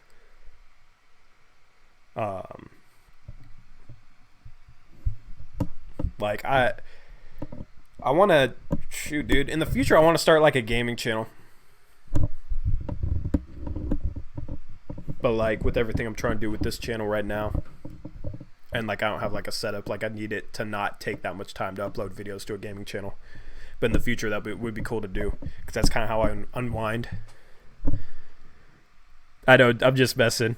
That Kyle Parker, yeah, man, that's just what people say though. Like if people are just like, it's so boring. Oh, just watching people turn left. It's just like it's kind of like baseball. Like baseball looks so boring, but like if you understand the strategy behind a lot of it, it's a lot more interesting. That's the same way with NASCAR.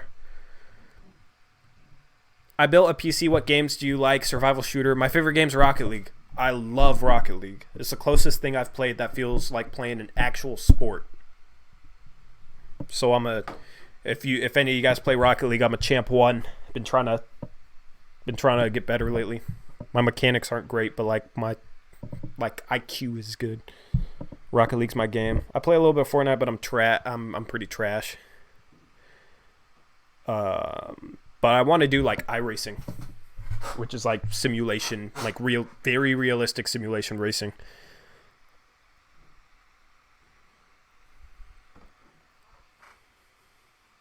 Kyle Parker, I suck so bad at Rocket League. Dude, it's tough, dude. The skill curve in Rocket League is so like, dude, I've been playing it for years, man.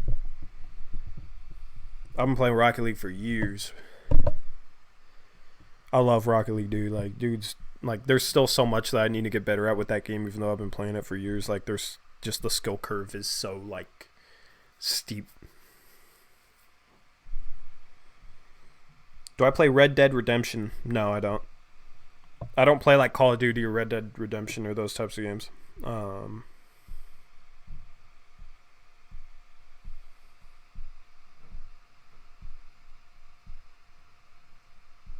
Brian Scalabrini, when the Seahawks lost that Super Bowl, I left the room and went outside and started crying. Everyone in the room was a Patriots fan except me and my dad.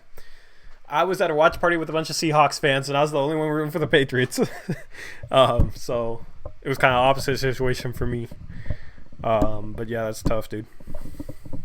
It's tough. That's kind of how I felt after Gonzaga lost to North Carolina, man.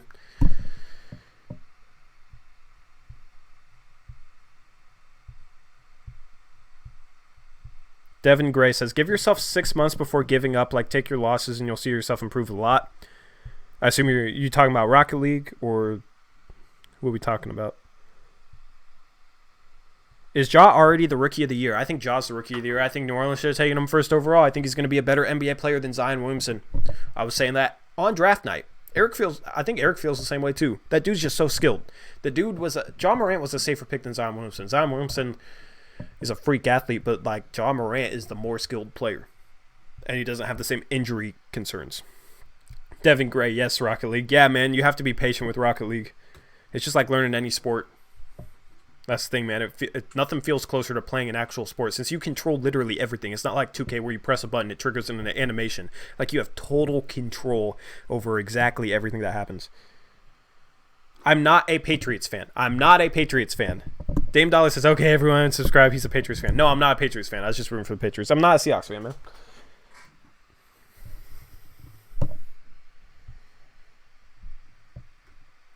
But that's fine. Like, I'm a Blazers fan first over any other team. So that's what matters. Ja Morant, the next Westbrook or Lillard? No comparison. Ja Morant is, I wouldn't say he's Westbrook because he's not as strong as Westbrook. He's not like that freakishly athletic, I think. And he's not Dame because he doesn't shoot the same way. Like Ja Morant's like his own player. Devin Gray, what's your rank? What's your Rocket League rank? I'm curious, bro. Austin Wack, do you think the Blazers' struggle has to do with not trusting Whiteside yet? I don't know.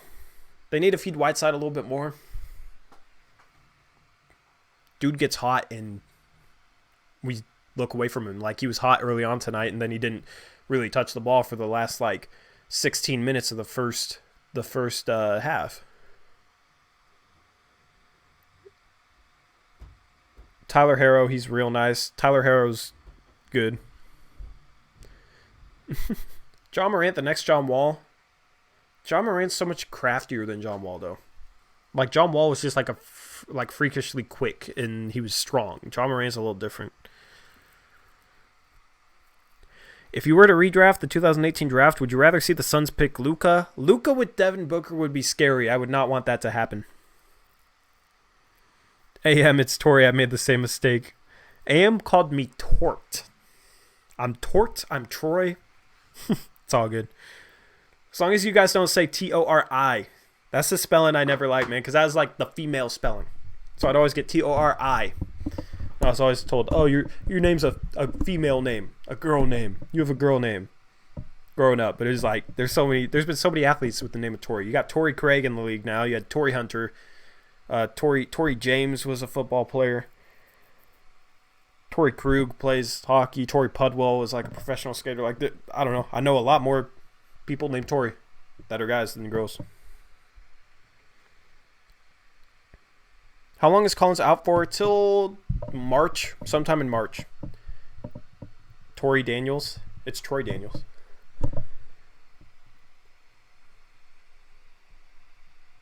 Devin Gray says, currently gold, only been in 3 months playing constantly. All right, tips for a gold player is just try and learn rotations. Thing is, like, I don't do any fancy stuff. I'm a champ one just because I know rotations and I know how to anticipate hits. Like, just try and, like, read things smart. You know what I mean? Because you'll get better. You'll get more accurate and you'll start hitting the ball more by playing. You just got to focus on, like, rotations and teamwork and that type of thing. Because people who don't focus on that, they'll get better hitting the ball, but they'll still not work well with the team. If you're playing duos or threes, I play a lot of twos. That's what I play. That's my mode, is duos. Me and somebody else. 2v2. Trade idea. Monte Morris, Mason Plumlee for Bays. Nuggets wouldn't do that. I don't see why the Nuggets would do that, honestly. Both those guys are better than Bazemore. Plum Dog could help us right now, but Nuggets wouldn't have any need to do that. I don't know why the Nuggets would do that.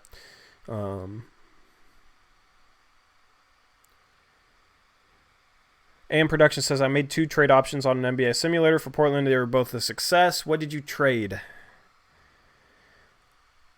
I saw you say that earlier. What did you trade? My league sucks with trades. They're not realistic. So usually I don't use that. Personally, I don't like Monte Morris. I will always remember when he got that and one on Lillard and he stared at him shaking my head. We don't need Monte Morris. We got Anthony.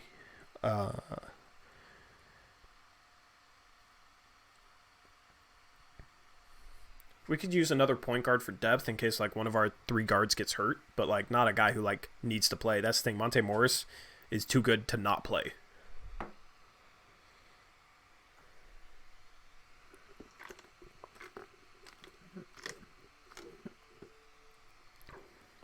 Who do I think is most improved player? The leader right now might be Luke Kennard. He's actually been really solid. Even though I don't know why the Pistons are losing so much. Derrick Rose is playing great. They just got Blake Griffin back. Andre Drummond's been playing great. Luke Kennard's been playing great.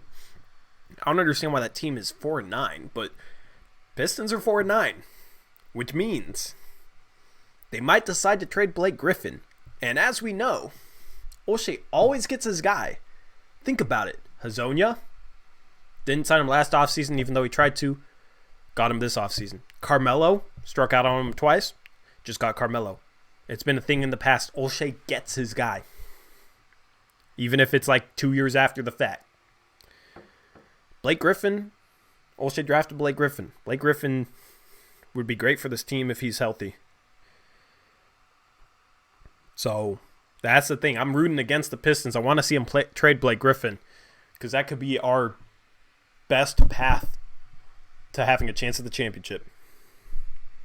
Ah, shit, here we go again. I'm not going to go in that deep on Blake Griffin, man. I haven't talked about Blake Griffin in a while. I haven't talked about him since the season started. So I've actually, like, since our trade podcast, I haven't really talked about Blake Griffin.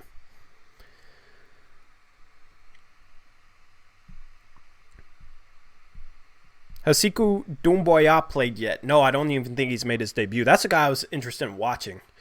I love watching rookies play. Who do I think? Oh, I already asked that. Okay. Simons is so cold. I love him. Dude, Simons is so much fun. Simons is so much fun. So AM Productions in 2K said, I traded Bazemore and Gary Trent Jr. and a first pick for Gallinari. Okay, that's pretty realistic. My second is kind of the same except it's Grizzlies, so Kent Bazemore, Gary Trent, and a first for Jay Crowder and Andre Iguodala. I would not do that Grizzlies trade whatsoever. Jake Crowder and Iguodala, neither of those guys can shoot. Jake Crowder, I was a huge fan of Jake Crowder a few years ago when he was in Boston, but now Jake Crowder isn't good. Crispy Flakes is going to swing on you. Love what you do. Trade for LeBron, LOL. Shout out to Travioli. Hopefully I said that right, with the $2 donation. That's what he said. Love what you do. Trade for LeBron, LOL. I wish we could trade for LeBron. Imagine this team with LeBron. Would be stacked.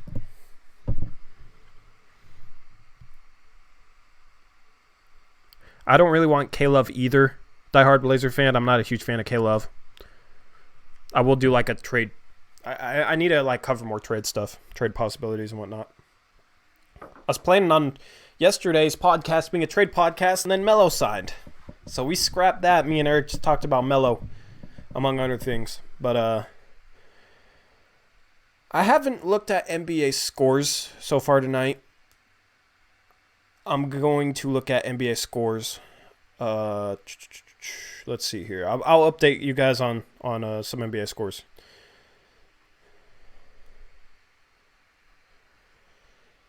Clippers beating the Hawks 119-83. With 10 minutes left, they already have 119 points. I think that's the first game that Kawhi and Paul George are playing together. I don't think Kawhi's playing, actually. Yeah, I don't see Kawhi on the box score. But Harkless, 6 points in 29 minutes. Paul George has 37 points, though. 10 for 17 shooting. He has 37 points in 20 minutes, so it looks like he's on a minutes restriction or something. But he has 37 points in 20 minutes, dude. Wow. Okay. That's insane. That's actually insane. Evan Turner's back. Evan Turner has 11 points in 13 minutes on 4 for 6 shooting. Alan Crabb's playing with them as well. Paul George, 37 points in 20 minutes.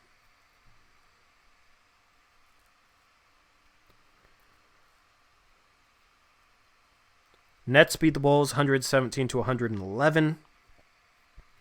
Um, Otto Porter Jr. did not play, so I don't know what's up with him. But we played the Bulls on this trip, so Chandler Hutchinson has been looking good, which was he was my favorite target out of the draft that we got. Simons, obviously Simons a better player, but I really like Chandler Hutchinson as like a long-term prospect. With Otto Porter Jr. out, he's been getting the start. He had 11 points. Zach LaVine had 36.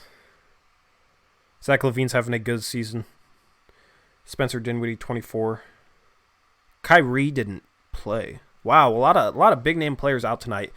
Brooklyn knocked off Chicago in Chicago without Kyrie. So we should beat the Bulls, man. We should beat the Bulls. That's a win we need on this trip. Bucks beat the Pacers 102-83. Hornets beat the Knicks. The Hornets are 6-7. Everybody thought that was going to be the worst team in the NBA. They're 6-7.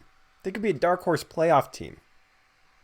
Devontae Graham that might be your most improved player right there. Devontae Graham. He had 29 points today. He's averaging I'm going to look up his stats right now. Let's see. He's averaging 18 points per game and 7.5 assists. That was before tonight, I think, and he had 29 tonight. That might be your most improved player.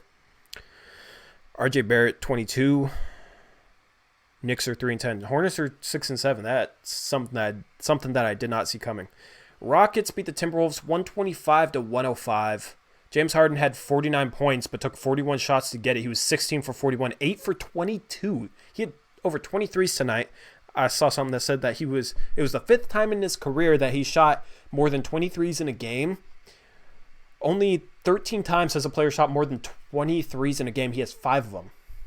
8 for 22. So he had 49 points, but 16 for 41, that's like 35% from the field. Like, he wasn't efficient at all. He had 6 assists, 4 turnovers. Like, that's not an impressive 49-point performance.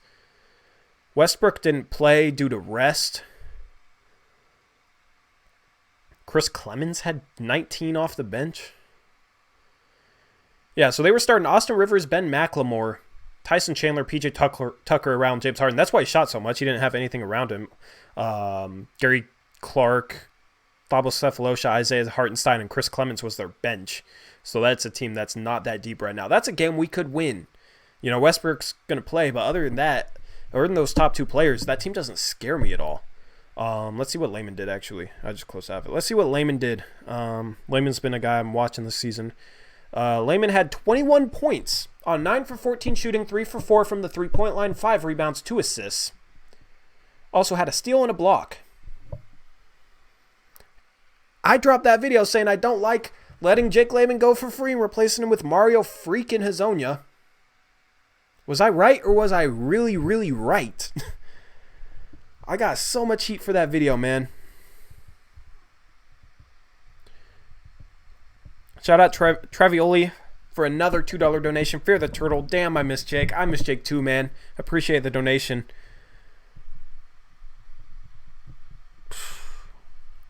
Devontae Graham about to steal Lou Williams' 6th man and win Most Improved Player. Devontae Graham is having a better season than Lou Williams. He might be the 6th man of the year. But yeah, I miss Jake, man. We gave him away for nothing to a team in our division. And replaced him with Mario Hezonja. And people are Mario's so much better. Wait till he gets to a good team. If that was you, I'm not trying to mock you or anything, but man, God, dude. And Jake struggled early, but he's getting a consistent role, and now he's playing with confidence.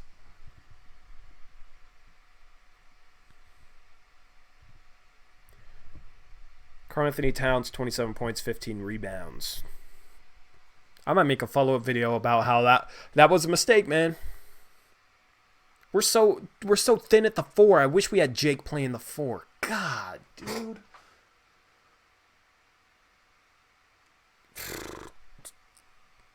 Olshey, man. Stotts too. Stotts didn't like Layman for whatever reason. I bet he wish he had Layman right now. Nickeil Alexander had 27 off the bench for the Pelicans, but they lost to the Heat 109-94. Myers Leonard had a 4-point performance for the Heat in 18 minutes. Jimmy Butler had 16 points, 13 rebounds. He had 16 points, 13 assists, and 8 rebounds. Jimmy Butler hasn't been scoring all that efficiently, hasn't been scoring all that well, but he's averaging like 7 assists per game. So it's kind of interesting to see his evolution. Now he's a point forward basically, and he had 13 assists tonight. Kendrick Nunn is a guy who could win Most Improved as well. He had 22 points. He's been a revelation this season. The Heat seem to find these underrated players, these undrafted guys. Duncan Robinson's another one of those undrafted guys. He's been starting for them, and he's been good. He had 15 points for them in 31 minutes. I wish we could find these undrafted guys that can just step in and perform in a year or two. Yeah, because Nunn and Robinson have been really, really good for him. Last game, Dallas beat the Raptors, which suck. We wanted Dallas to lose as the Western Conference team. Doncic had 26 points. Doncic? It's Doncic. What am I saying? Fred VanVleet, 24. Yeah. Porzingis, 7 for 20. Porzingis has been overrated to start the season. He's averaging like 20 points per game, but he's not doing so efficiently. He had a great game against us, and Blazer fans were kind of freaking out about, damn, he's so good. Porzingis is not that good. That Dallas team, they're 7-5, but that team is not that good. That's a team that I think is only going to win around 35 games. I'm not worried about the Mavericks whatsoever. So that's the NBA scores from tonight. Tomorrow we got some good games. You got actually these games aren't all that good. Nuggets in Memphis. That'll be a good game. John Morant versus Jamal Murray. Jaren Jackson Jr. versus Jokic. Hopefully the Grizzlies can win that game. Nuggets are 8-3. Yeah, I got some interesting games tomorrow. But tomorrow's a football day.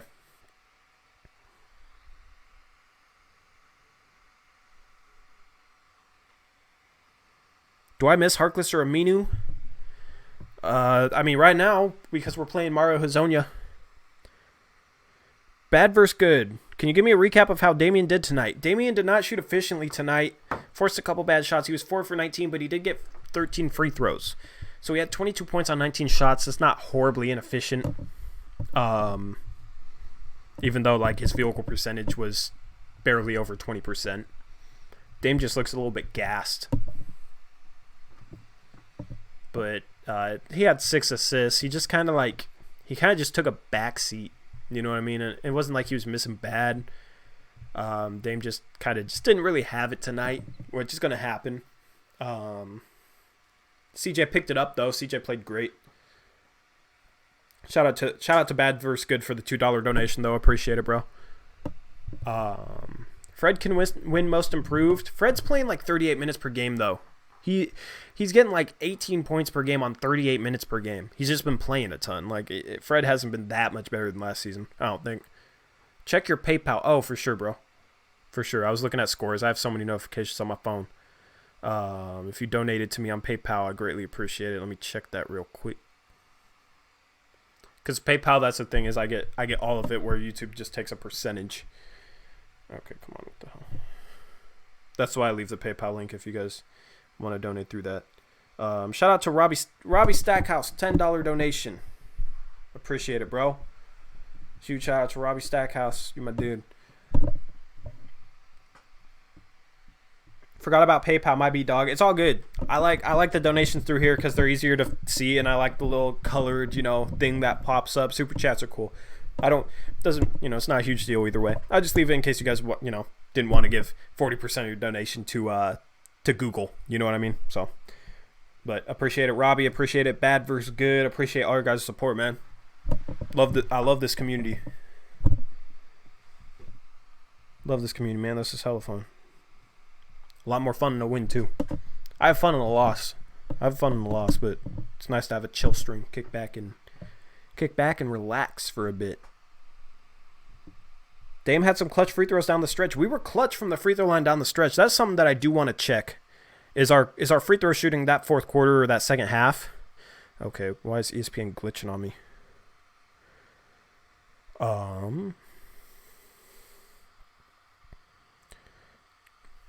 Ooh, I just got chills. The hell? We were 24 for 26 from the free throw line, 92.3%. We knocked down our free throws, man. Dame was 13 for 13. Whiteside 5 for 5. Rodney Hood 2 for 3. Hezonja 3 for 4. Bazemore 1 for 1. I don't know how to check free throws in the second half, but I think we're maybe perfect in the second half. Team stats. I have not looked at team stats from this game tonight. We'll kind of go back to the Blazer game. Blazers shot 45%. San Antonio shot 47%. But the Blazers hit 13 threes to San Antonio's 5. Portland shot 33% from the three-point line. San Antonio shot 28%. San Antonio's not a good three-point shooting team. Even with Portland's blistering first quarter, we still didn't shoot the ball that well from the three-point line. Rebounding-wise, we are rebounding them by 5, 48-43. They had 29 free throws to our 24. So even though we were great from the free throw line, they still shot more free throws and made more.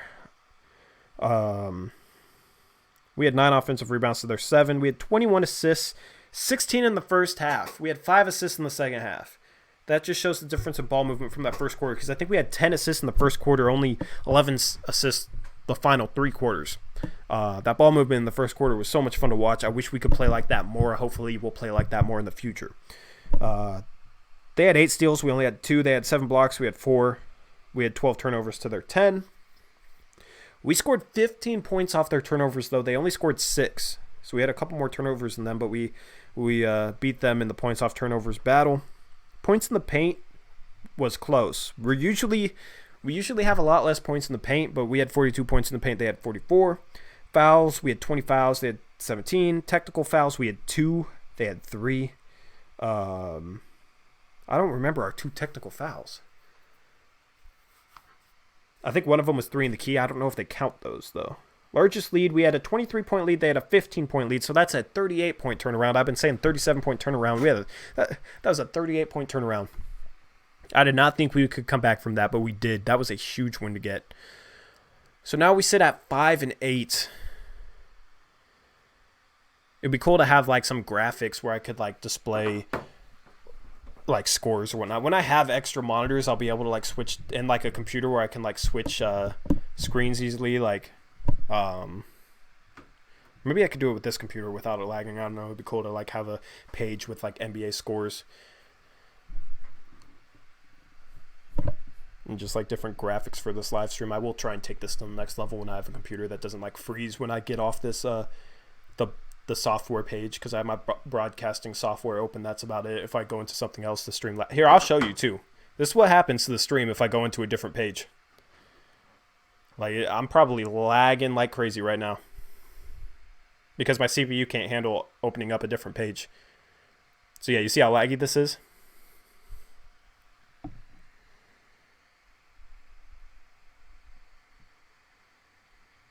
Actually, it's not really all that laggy right now. What in the world? Did it lag? I don't know.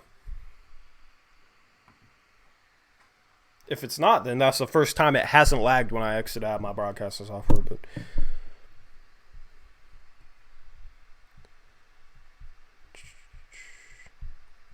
if Melo works out until the trade deadline, do you think we'll still make a move? I still think we're going to make a move at the trade deadline. I don't see a way that we don't make a move at the trade deadline.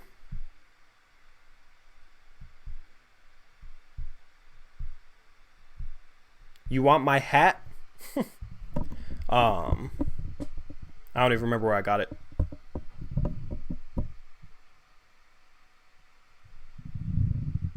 Blake is our main focus. That's my main focus, Blake Otto Porter Jr. Those are my targets. Hey, I am thinking about putting out like a Carmelo Anthony shirt.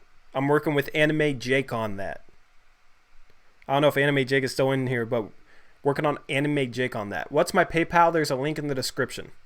But it's like a graphic of Melo in a hood, and then it has the words like "Keep Portland Melo" under it.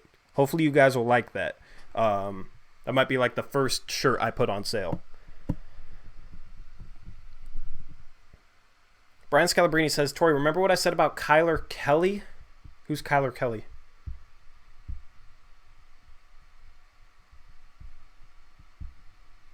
Right now, oh, that's the guy you were talking about. Oh, that's the guy you were talking about from Oregon State, huh?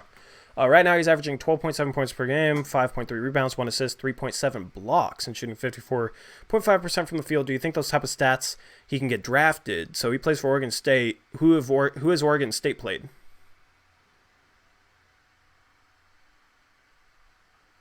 because they've probably played like low mid majors. You know what I mean? So like if he can do that against Pac-12 competition, then maybe he'll get people noticing him, because those are good stats, but also it's probably not against good competition.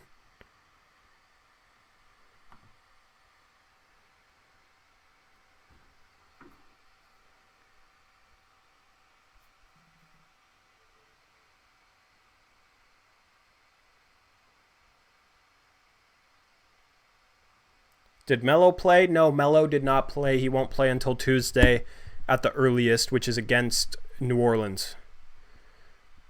Copyright that quick, Robbie Stackhouse. If one of y'all steals my design, I'm gonna be heated, but I mean, I doubt, who in here has a platform that they'd use to sell it, you know what I mean? So I'm not really worried about anybody stealing my design or anything. I like that idea, dude. Might get one. Yeah, hopefully it'll be a pretty cool shirt design. I'm gonna start selling merchandise. Just gonna be something cool to have, like just a merchandise line, put out a different shirt each month or something like that. I will put out like a Blazers Uprise shirt at some point. Your earlier message about Dame being notorious for big games against Westbrook. Hopefully Dame has a big game against Westbrook. We're gonna need it.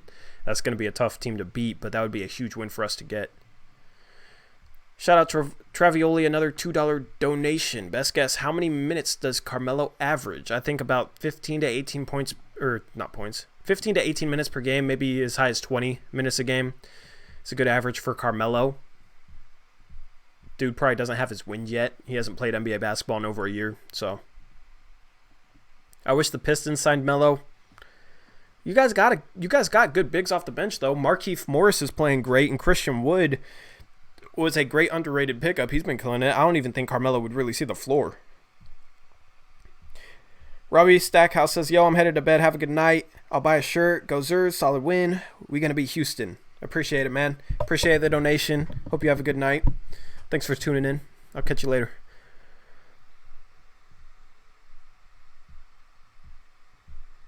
Fair enough. You're the man. Appreciate it, bro. And appreciate the donations as well. Hey, Dwayne Colvin, what's up, man? Do I say Dwayne or Dwayne? Because, like, there's no A, but I don't know. Is it Dwayne or Dwayne? Let me know. Because I know you've asked questions in the mailbag, and I haven't known exactly what to say. Can I break down Little's impact on the game? He was great tonight, though. Yeah, his energy is contagious. The team plays harder with him on the floor. That's what I've noticed, and he saves possessions. And in a close game like we had tonight, those possessions are crucial. Those extra possessions, he had one where he threw the ball off Rudy Gay. He saved it, and I think we scored off that possession. Those types of possessions are huge. I wish he would cut a little bit more instead of spotting up from the three-point line a little bit more, because he's so athletic attacking the rim. If he's cutting and getting the ball, he could end somebody's career by dunking on them. He had that huge dunk today, super explosive dunk. I love Little, man. I think he should still start even with Carmelo. Bring Carmelo off the bench. His scoring is needed more with that bench unit. Nasir Little's defense is needed more with the starting lineup. I think he should be the full-time power forward starter until Zach Collins comes back or until Portland makes a move. Has Hassan Whiteside produced for y'all this season? Yeah, he's getting 15, 16 points per game and 13, 14 rebounds. Blazer fans are kind of hard on him. I don't know why. Hey, peace out, Robbie. Blazer fans have kind of made Whiteside a little bit of a scapegoat. I think Blazer fans are a little bit too unfair towards Whiteside. He does look a little bit lazy sometimes. He's just big and slow, but like he's been effective. Tonight he was great. He had 21 points and 12 rebounds and 5 for 5 from the free throw line. Had a huge block on DeRozan late and then got fouled and knocked down both his free throws. He was like a 45% free throw shooter last year. Now he's like 47%, somewhere in there. So Whiteside's been good. Who had the best plus minus tonight? I'll check that right now.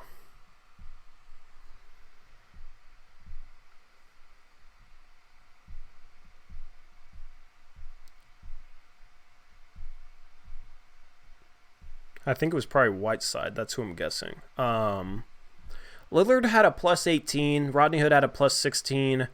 Little had a plus 15. McCollum had a plus 10. Whiteside only had a plus 9, which surprised me. But the bench...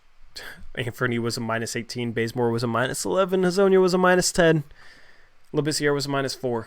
So the bench not getting it done.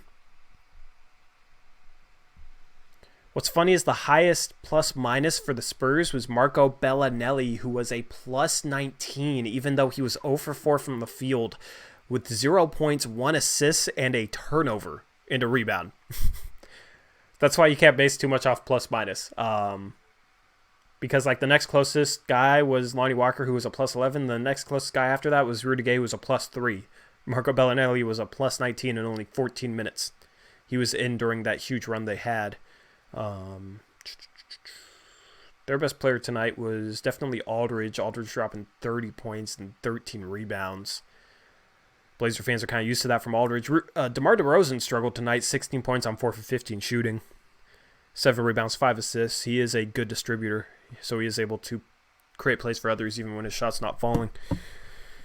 But that was a guy I thought would kill us. He killed us last game. He's a guy who usually does well against us. Bryn Forbes, 6 for 11. 17 points. He was solid. Nobody else really did anything except for Rudy Gay, who had 16 off the bench. Patty Mills struggled. Usually Patty Mills kills us too, but he was 4 for 13 and 1 for 5 from 3.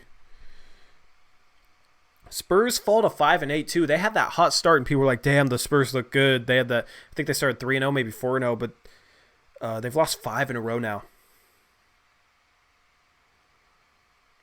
I'm going to look at their schedule. Their last 5 games, they lost to us tonight. They lost to the Magic yesterday. They lost to the Timberwolves by 15. They lost to the Grizzlies by 4 at home. They lost to the Celtics by 20. So this is a team that's really struggling. That's why we need to beat them. They've lost 7 of 8 now. So looking at the standings, let's see where we are in the standings. We're 5-8. So we're 11th. San Antonio is 12th. The thing is, San Antonio keeps losing like this. LaMarcus Aldridge could definitely be on the trade block. So could DeMar DeRozan. Those are 2 interesting targets. I'm not a huge fan of DeRozan for this team. But I mean, if you could trade like Bazemore for him or Whiteside for him and like a pick, then maybe you think about doing that. Aldridge would be a little bit better fit, but I mean, like, he had a great game tonight. I don't know. He definitely make us better, but he's not like the most cohesive fit we could go out there and get. I'd rather have somebody a little bit more cohesive. But we are a half game behind 9th. Memphis and OKC are ahead of us. They're 5-7. We're only 3 games behind Phoenix, who's 5th. That's a gap I expect us to close. Phoenix has had a lot of games at home. Phoenix has had 8 games at home and 3 games on the road. Okay, so that's something to remember with their hot start. They've barely played on the road. I don't know how good the opponents they've played are, but 8 games at home, 3 games on the road. Meanwhile, we've played 5 games at home, 8 games on the road. After this road trip, we'll have played 5 games at home, 13 games on the road. 13 of our first 18 games are on the road. That finishes up with this road trip, and then we have a home heavy home schedule. Our schedule gets a lot easier after this. So that's the thing. We're able to keep pace with these teams. We'll be fine. Clippers are about to win to go to 8-5. Clippers are 7th place. Minnesota 7-6. They are 2 games ahead of us. They've had 7 games at home, 6 on the road. Yeah, that's the thing. We're right in this mix, man, and we've had a tough schedule, and we've had some issues, but we're a lot of people talking lottery and tanking and all this stuff. We're gonna be fine, man. We're gonna be just fine.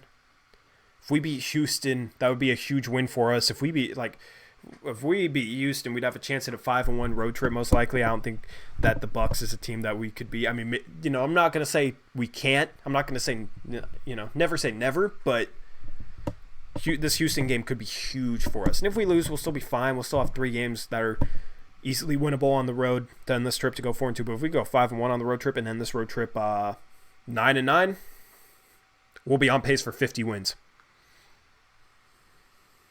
Just based off schedule. No tanking, please. Yeah, that's just Blazer fans kind of overreacting to this tough start, which I've been super frustrated too, so I don't blame them. Thoughts on Wiggins' recent games? Andrew Wiggins, man. I've talked about Andrew Wiggins type of players who don't defend, don't rebound, don't pass the ball, and just score 20 points per game, but do it inefficiently, so they really help their team in no way whatsoever. I'm going to have to find a new player to explain that because Andrew Wiggins has been passing the ball. He's been getting like 4 assists per game. He's had like a game where he had like 8, 9 assists. Like he's passing the ball a lot better this year. He's rebounding better. And he's scoring efficiently. Like Andrew Wiggins might be the most improved player in the league. He's averaging 25 points per game right now, but just like the other areas of his game as well.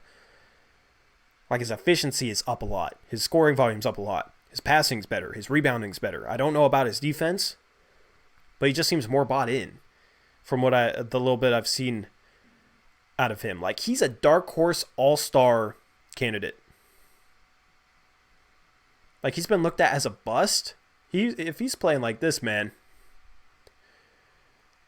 I mean, this is his point totals the last 6 games that he's played. 25 points, 30 points, 40 points, 25 points, 33 points, 30 points. But this is also his assist totals the last 5 games he's played. 6 assists, 7 assists, 5 assists, 5 assists, 7 assists. Right now he's getting 26 points per game, 5 rebounds, 3.6 assists. The dude is a good player right now. That's why Minnesota has been good. Like, that's why they've been tough.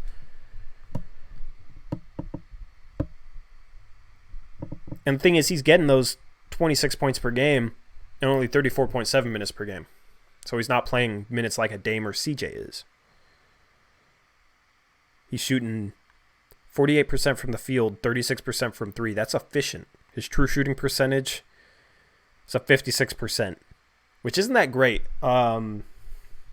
The problem with him is not the best free throw shooter. 74%, 5 free throws a game.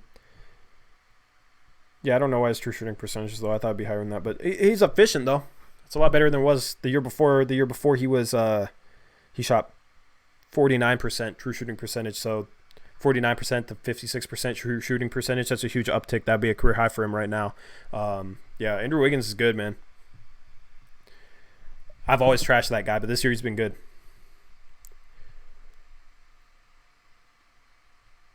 Suns surprised me. Suns are better than the Kings. It's early, man. Memphis started off like 5-0 or 6-0 last season.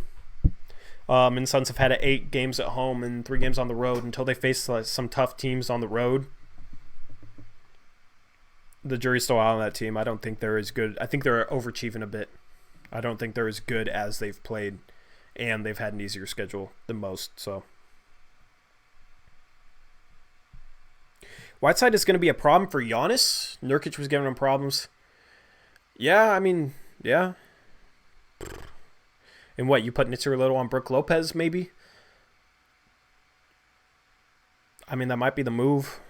Or you put Nasir Little on Giannis and just put somebody strong on him, and then you help Nasir Little. If Giannis is able to get into the paint, you try and help over with Whiteside from the weak side. I think that's kind of the way you should guard Giannis.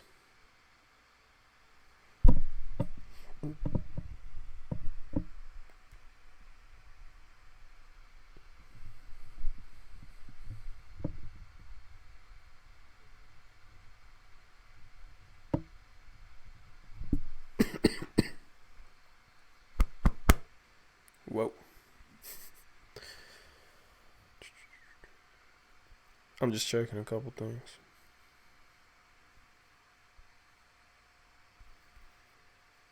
Brook Lopez hasn't been playing good.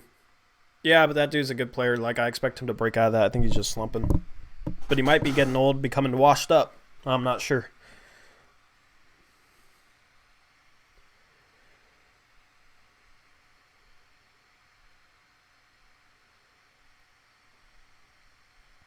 Caleb Jackson wants the lineup at the end of the season to be Dame, CJ Hood, Love, and Nurkic with Melo, Simons, Little, and Collins off the bench.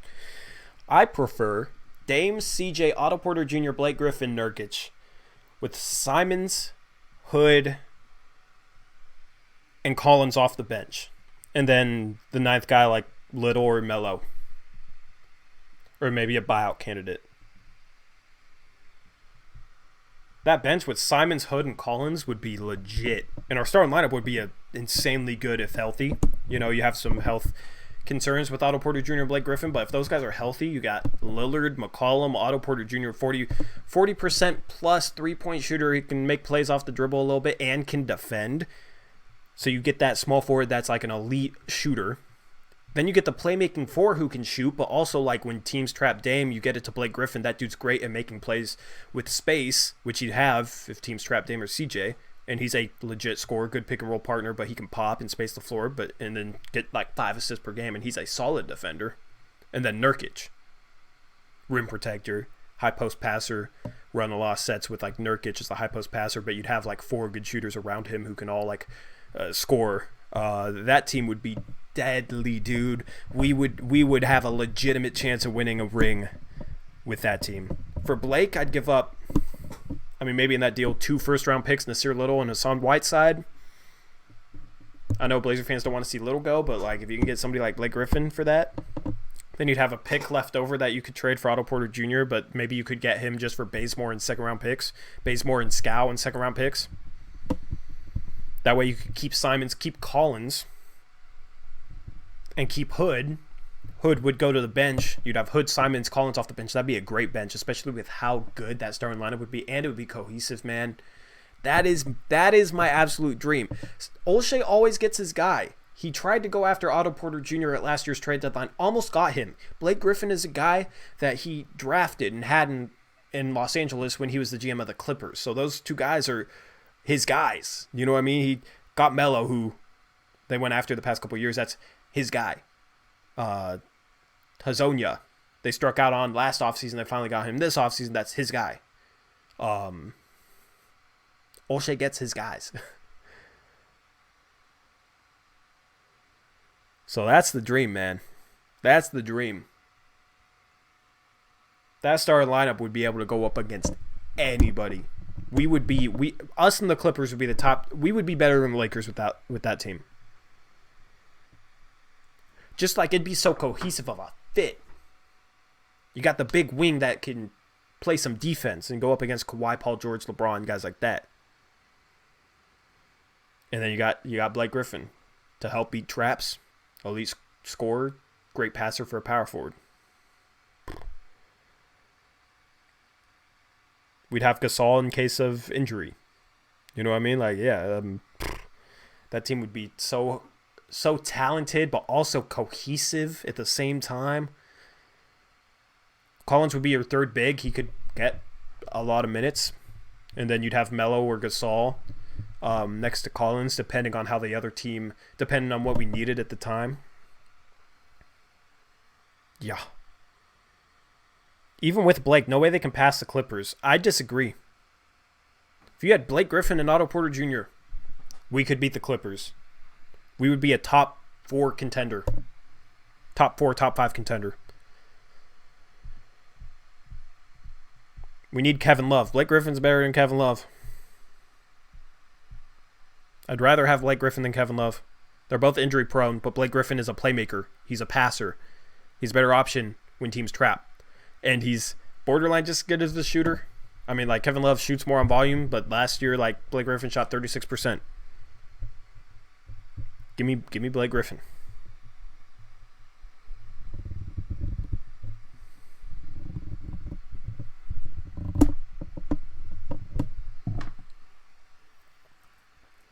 That team would be nasty. That's the thing. I'm so excited for the trade deadline, dude. We're going. I have a feeling this is the year the trade deadline is like a complete success for us, man. Could we get Draymond for his defense and give up Whiteside? Yeah, if we can't get Blake, then maybe we get Draymond instead.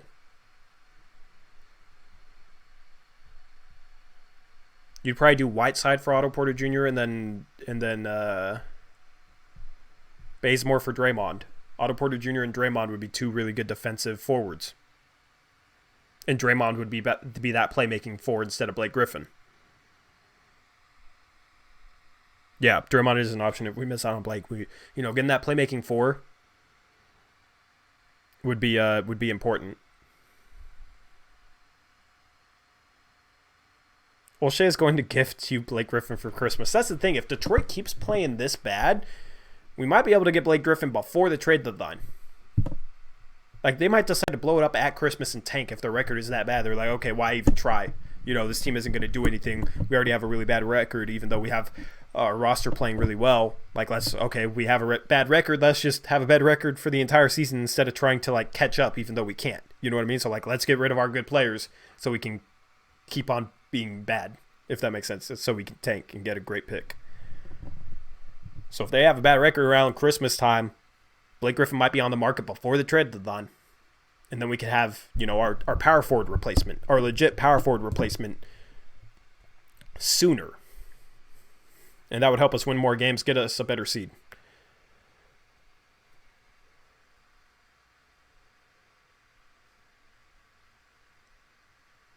What do you say to people that say Pistons wouldn't want Whiteside?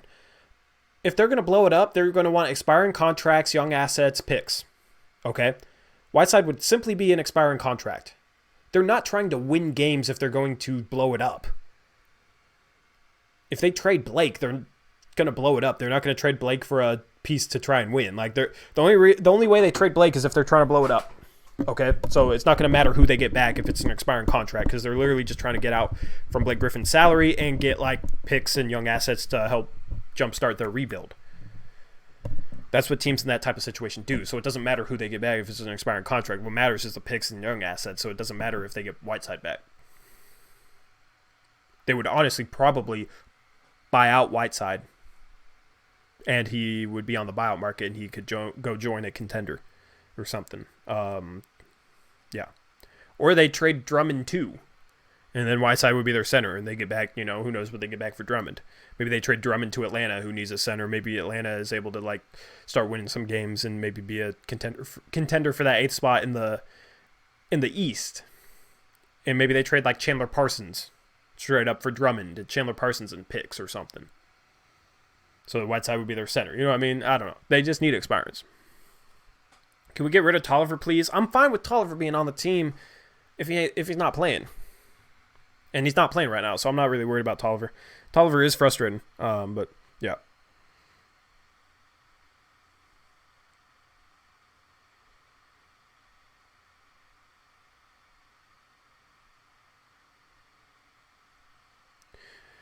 And Productions. Okay, so if I trade for Blake, I would send Whiteside, Tolliver, Mario, and a pick for Blake as well as an additional player.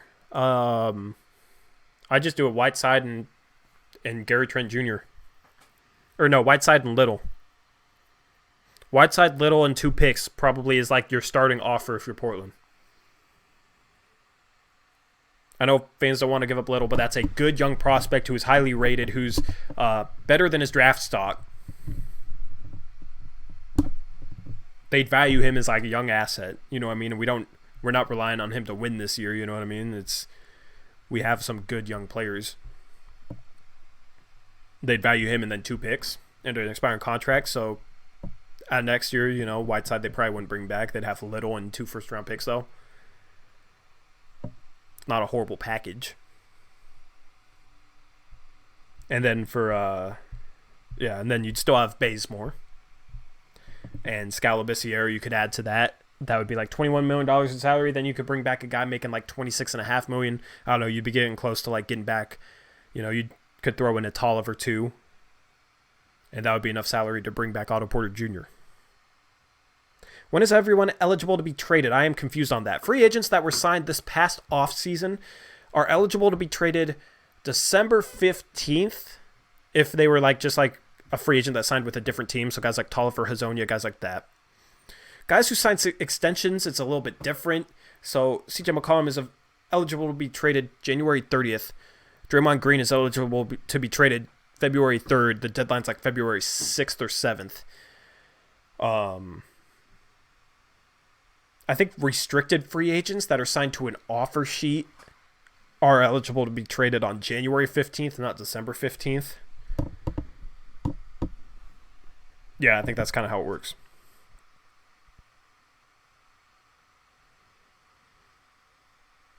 What about Bazemore, Hassan, Little, Trent, and 3 first-round picks for Drummond and Blake? That'd be possible, but I don't see the need for Drummond when we have Nurkic coming back.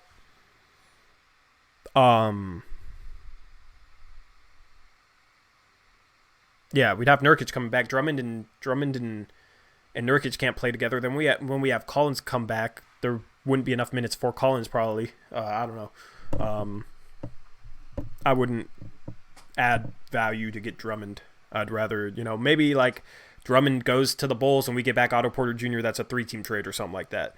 Not saying that the Bulls would want Drummond. They got Wendell Carter Jr. who's playing great at center, but maybe you could swing some sort of 3-team trade. Maybe Drummond to the Warriors and they give us Draymond or something. I don't know. Can we trade CJ McCollum? Not until January 30th, and we're not going to trade CJ McCollum. That's something that O'Shea's not going to do. So I'm not all the trade talk this season, I'm not going to focus on anything regarding CJ McCollum because it's not going to happen. Would I trade CJ McCollum? I mean, it's not going to happen, so I don't know. I'd rather have D Rose than Drummond. Yeah, if we got another player, it might be D Rose. I don't know, but we don't even need D Rose, man. Like D Rose is great, but we'd have to give up more value to get D Rose, and it doesn't make sense when we have Anthony. It doesn't make sense to give up more value just to give D Rose minutes when we have Anthony. You know what I mean? Like, it's not enough of an upgrade to make sense for us to give up more value, and Anthony's a lot younger. He's a lot bigger part of the future, and he's also good enough to help us win now, so... Trevioli, another $2 donation. Wore my Nurkic jersey tonight. Miss him so much. I'm excited for Nurkic's return, man. I want Nurkic back. I think he might be back before February, though. February's been the date. People are saying, I don't expect much out of him. My prediction is he comes back in late January. That would be 10 months to recover. I think that's enough time. My prediction is he's coming back in January, not February. That's my bold prediction on that. He already looks like he's shooting around. There's a clip of him today shooting like a little one-legged fadeaway like Melo kind of does. He was wearing a hoodie, and he was landing on that left leg, which is the leg he broke. Most guys don't need more than 10 months to get back on the court from that.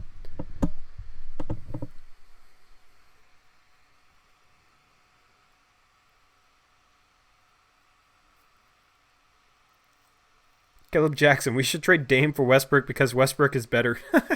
That's a funny joke.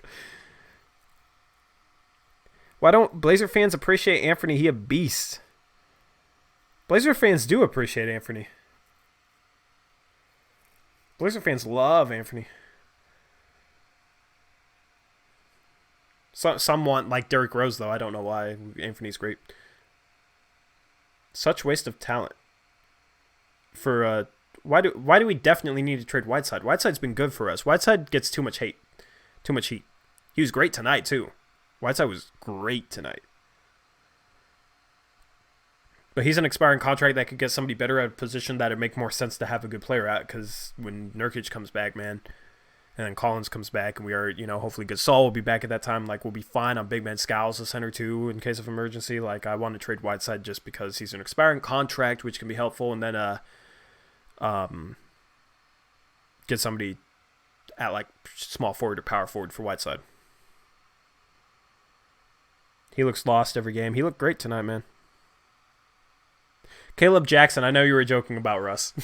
If you were serious about Russ, I would have had to like call you out, been like, bro, like I would have had to make a whole deal about it, but I know you're joking. No Blazer fan in their right mind says that. Anthony went 24, but boy, he turned out to be a steal now. My theory is if Anthony played in college, he would have been a top, 6 pick. Darius Garland went 5th. I think Anthony would have went 5th instead if he ended up playing a year in college and got drafted this past season. I think that the Cavs would have drafted Anthony instead of Darius Garland because they have Colin Sexton, who's kind of he's a small point guard. He's like 6'1", 6'2". They wanted to create like a Damian Lillard / CJ McCollum type backcourt, like a super explosive offensive backcourt. You would have had that with Anthony Simons, but Anthony Simons is a little bit bigger than Garland. He would have made more sense next to Colin Sexton because Anthony's more of a shooting guard type than Colin Sexton or Garland is. So you would have had Sexton and Anthony Simons.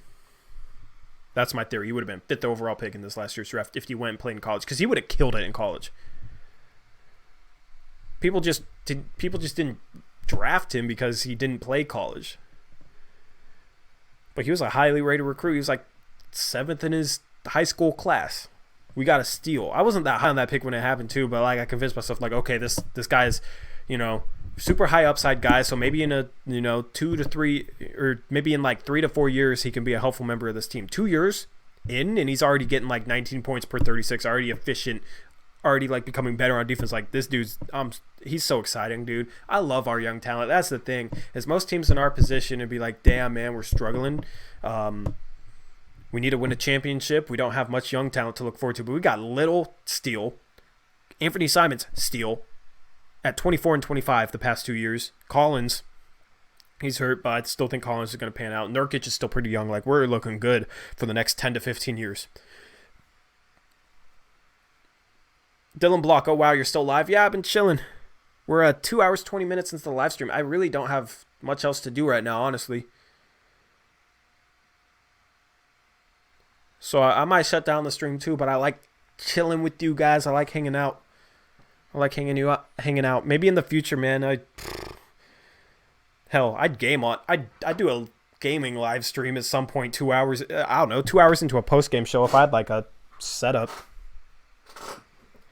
it'd be cool. To, like chill and like play some like games with y'all. Like online. Because like it's a Blazers channel for sure, but we're just chilling at this point. This is kind of what the fourth quarter does with Chad doing.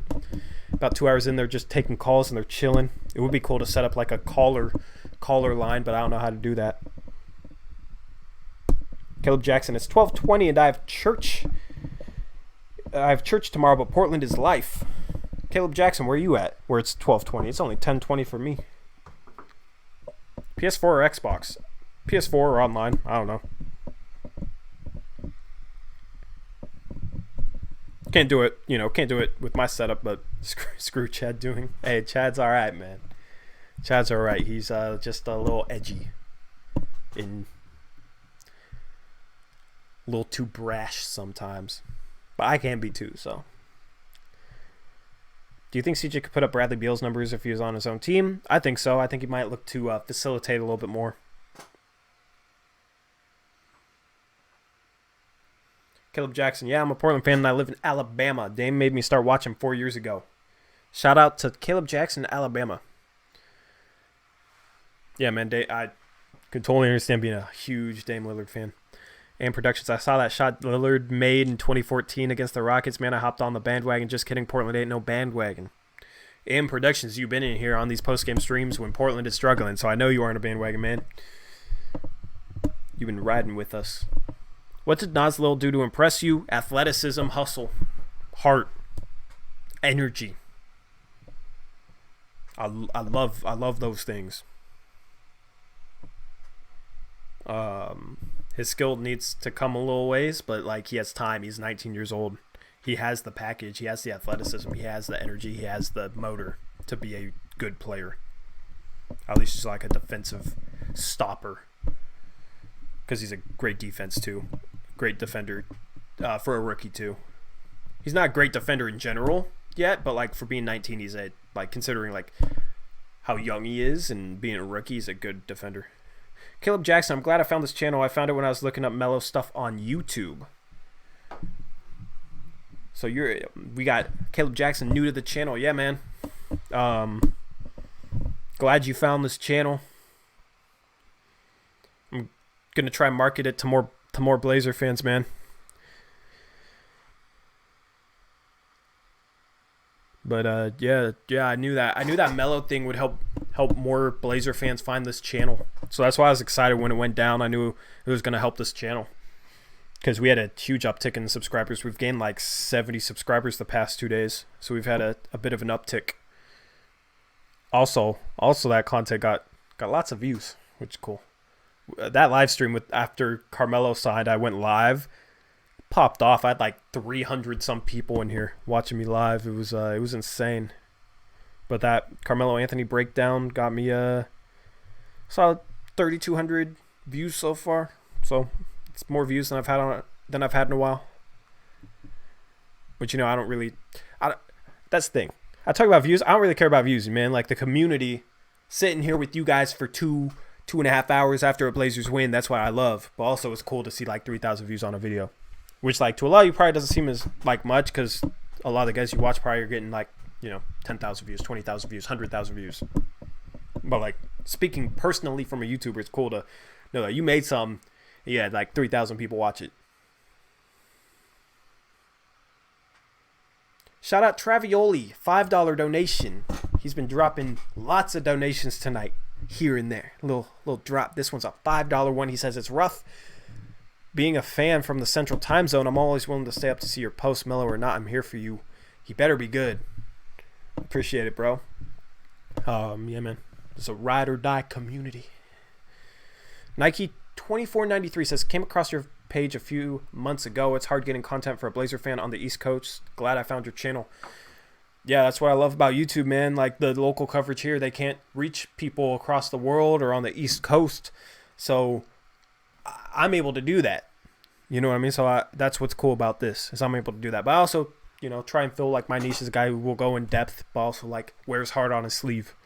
That's my thing, is like, I honestly wasn't a huge fan of like local Blazers media. So I always wanted to like do something a little bit different. So like I try and, like this platform, I try and do what I would love to watch if I wasn't a YouTuber.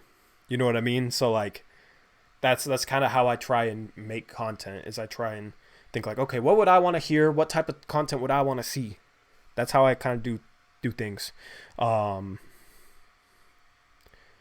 would like to DM my trade, Tori. Yeah, you can send me a DM at ToryJonesYT. If you guys don't follow me on Twitter, it's at ToryJonesYT. I live tweet during Blazer games. Sometimes it's super positive. Sometimes I'm just frustrated and ranting about certain stuff. But if you engage with me, like on Twitter, I will end up following you back. I know there's probably some of you guys watching that I don't follow back, but like if you guys like engage with me on Twitter, like respond to my tweets and we have Blazer conversations, I will end up following you back. We just got YouTube TV and I'm hyped. Now we get NBA TV, so my Portland games have been quadrupled. That's dope, man. I watch PlayStation View. I'm probably going to move over to YouTube TV once my PlayStation View gets taken away. Because PlayStation View is stopping in January. They're not going to do TV anymore. PlayStation View will cease to exist. First Take, other ESPN. ESPN and First Take give no love to the Blazers. Dame Dalla, I found you when I was looking for the ET trade, trying to find if it was official. Dame Dalla, did you watch True Blazer Fan before this at all? Because for all you guys who don't know, because some of you guys came after I created this channel, I started on True Blazer Fan, which is like a highlights channel. I started doing that in June of 2018. That's another guy's channel, so we were like partnered up.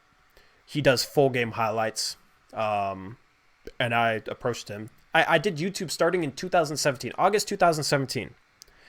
And I was just doing general NBA videos on like a personal channel. And I had no idea what direction I wanted to do. I was just kind of like learning how to do YouTube. Like the quality was kind of trash, and like the way I presented myself, the way I talked in it. YouTube's a skill. Like learning how to talk on camera, I'm so much better than I was 2 years ago. Just the way like you pronunciate things matters. Using pauses to help accentuate your points. Like speech is a skill. So I've kind of learned that over the past 2 years. I did YouTube for like a year. Got from 2017 to 2018, I did YouTube for a year, general NBA videos, but I only had like 500 subscribers after a year. And it was like a bit frustrating. Most of my videos would get like 30, 40 views. But I stuck with it because I wanted to get better at making content. I like making content. I just had to be super patient. True Blazer Fan had about like 2,500 views, 3,000 views. I had been subscribed to them since they had like 50 subscribers. Now they had, 25,000, 3,000 or whatever. In June of 2018, I approached them. They just did full game highlights. It was just, I'm saying they, it was just one guy. But he did full game highlights. And I approached him. I was like, hey, you want analysis on your channel? You can do the highlight type of stuff and I'll do analysis. And he was like, yeah, let's do that. So I did analysis for a year with True Blazer Fan. But I wanted to like do more than what I was doing. Like I was doing like weekly recaps and mailbags. But I wasn't making content as much as I do now. I wasn't doing live streams. And I didn't feel like I could say like necessarily like everything that I wanted to say, because he was more of a guy who like wanted to be more positive than I am sometimes. And we just had different things in mind, and I wanted to like drop merchandise, and he wasn't really like fully on board with that. which I still have yet to do, but I do plan on doing it. But we just had different like ideas for what we wanted to do. So in June of 2019, I had a lot more of a following because True Blazer Fan grew to like 5,000 subscribers by the time I left True Blazer Fan, which was 5 months ago. And I created Blazers Uprise. Got like 500 subscribers in the first day or two, which is funny because when I started off doing my own personal channel for a year, after a year I only had 500 subscribers or so. And then joined up with this other guy's channel. After a year or so, I went and made my own channel and had 500 in the first day, just people from True Blazer Fan that followed me over onto Blazers Uprise. But then that allowed me to like have my own Blazers channel instead of like being with somebody else. So I was able to I'm able to put all my different ideas into action. You know what I'm saying? So like live streams, hosting other people's podcasts, which right now we only have one that we're uploading. Hopefully Trailcasters will start soon. Some of my ideas don't necessarily work out, but I'm a little bit more like I'm able to try different things and able to do these live streams because these live streams are a lot of fun. Like I have so much fun doing these live streams. So now it's just like a totally different thing than I was doing this time last year. Totally different setup, totally different types of content. But like I feel like I've been able to like create like a really cool like tight knit community. So like all you guys that are in here with me every single stream, you guys help make this like a cool like tight knit Blazers community, and I love that. That's why I'm still live 2.5 hours after this Blazers game. But yeah, so like that's kind of like my backstory, and I have some really cool things planned like beyond just like this channel in the next year or so. I can't really talk about it because I think it's a good idea, but like what I'm going to try and do in the off season of 2020 after the season, what I'm going to try and do is like big, like beyond just like this channel. Okay. Like I can't go into more detail, but like what I got planned is huge, and you guys will be with me from the start basically with what I try and do, and I'll have more information on that next off season. But like I'm so excited for like after the season what I'm going to try and do. I'm going to try and create something big. Like beyond just this channel, beyond just this network, because I want to build a website, might be able to build an app in the next few months, like release merchandise, that type of thing. Beyond that, though, like I got bigger things, man. What's my Twitter? At ToryJonesYT. Shout out Nike 2493 $2 donation. Owen Har says we repping from PDX, baby. Yeah, man, repping from PDX. I'm up here in Vancouver, but love Portland, bro. Love this team. Love this channel. Catching up with chat because I just went on a little dialogue there. True Blazer Fan was pretty nice. Yeah, man. Still say subscribe to True Blazer Fan. We ended on good terms, you know what I mean? So if you guys like want highlights, go subscribe to True Blazer Fan as well. He tries to upload highlights from every game. Sometimes it's like top 10. Sometimes it's just like a dunk, like he uploaded Mr. Little's dunk. Sometimes it's like 9-minute full game highlights. I'm just going back into chat. Shout out Travioli, another $5 donation. Are you going to be the new face of the Blazers online? Like I'm all for that. Keep it going, dude. I'll be donating the whole time. Greatly appreciate it, bro. Yeah, man. I'm gonna try and that's the thing. I'm gonna try and become like a main face in Portland. Trailblazers media, just covering this team. Like you guys might catch me outside. If you guys go to Blazer games, you guys might catch me sometime outside the stadium passing out business cards, because like that's a way I'm going to try and spread this network to Blazer fans.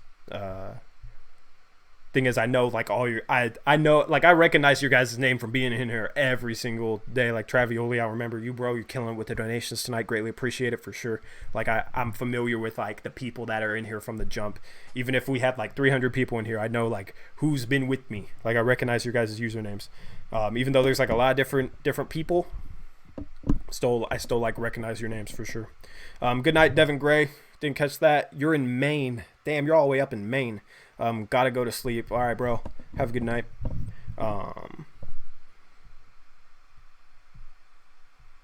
AM, I live in Oregon, in a small place, but I ain't giving information.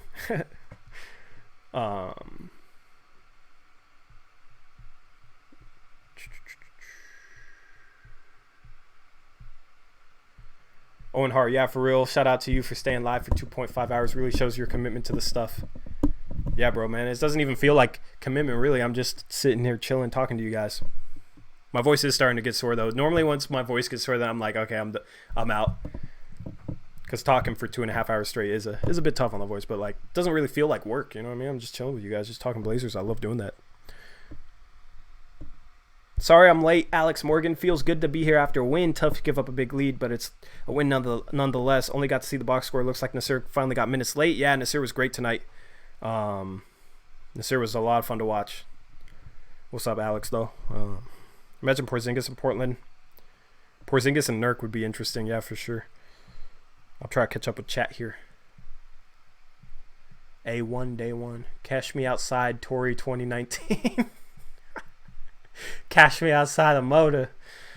For sure, man. We haven't had many home games, so I haven't gotten like business cards and stuff yet, but like that'll have my SeatGeek code on it, which is a way that I hope to make some money, is passing out business cards with like my channel information on it, but also my SeatGeek code, because if you guys aren't familiar with that, if you use the code Blazers Uprise on your first SeatGeek purchase, you'll save $20. I'll also make $10 every time that's used, so I'm going to have that code on my business cards, passing it out before games in the Moda Center, so hopefully that can help people find a good deal on tickets, find my channel, and then if they use that code, I'll make some money off those business cards, as well as spread the channel, as well as help out Blazer fans find a good deal on tickets. So that's like a all around win, you know what I mean, just by being outside the Moda Center, which I love that atmosphere before a game outside the Moda Center.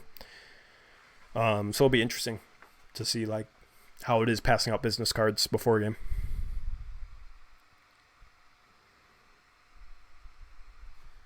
But if you guys recognize me, say hi for sure, man. I had one guy so far recognize me in public. He walked into my coffee shop that I always go to, and then he walked out and then messaged me on Instagram. That was pretty dope. So I've never had somebody like walk up to me like, "Hey man, like I know you from your channel." So that'd be cool. Like you guys recognize me in public or something. Like, come say hi, man. I'm not gonna be some. I ain't no celebrity. I'm a YouTuber. You know what I mean? So like, I'm not gonna be like, stop. Duh. I can't take a picture. I'm too cool. No. Yeah. So come say what's up if you see me. Does that count for away games? Travioli, yes, that counts for any SeatGeek purchase. It could be any event. Like, it doesn't even have to be like basketball games. It can be concerts. It can be like Broadway plays in New York City. Like, so some tickets sell on SeatGeek. So, yeah, it can be anything. Alex Morgan, thanks for the follow on Twitter, by the way. Yeah, for sure, man. And if I don't follow you on Twitter, then just engage with me a few times. I will.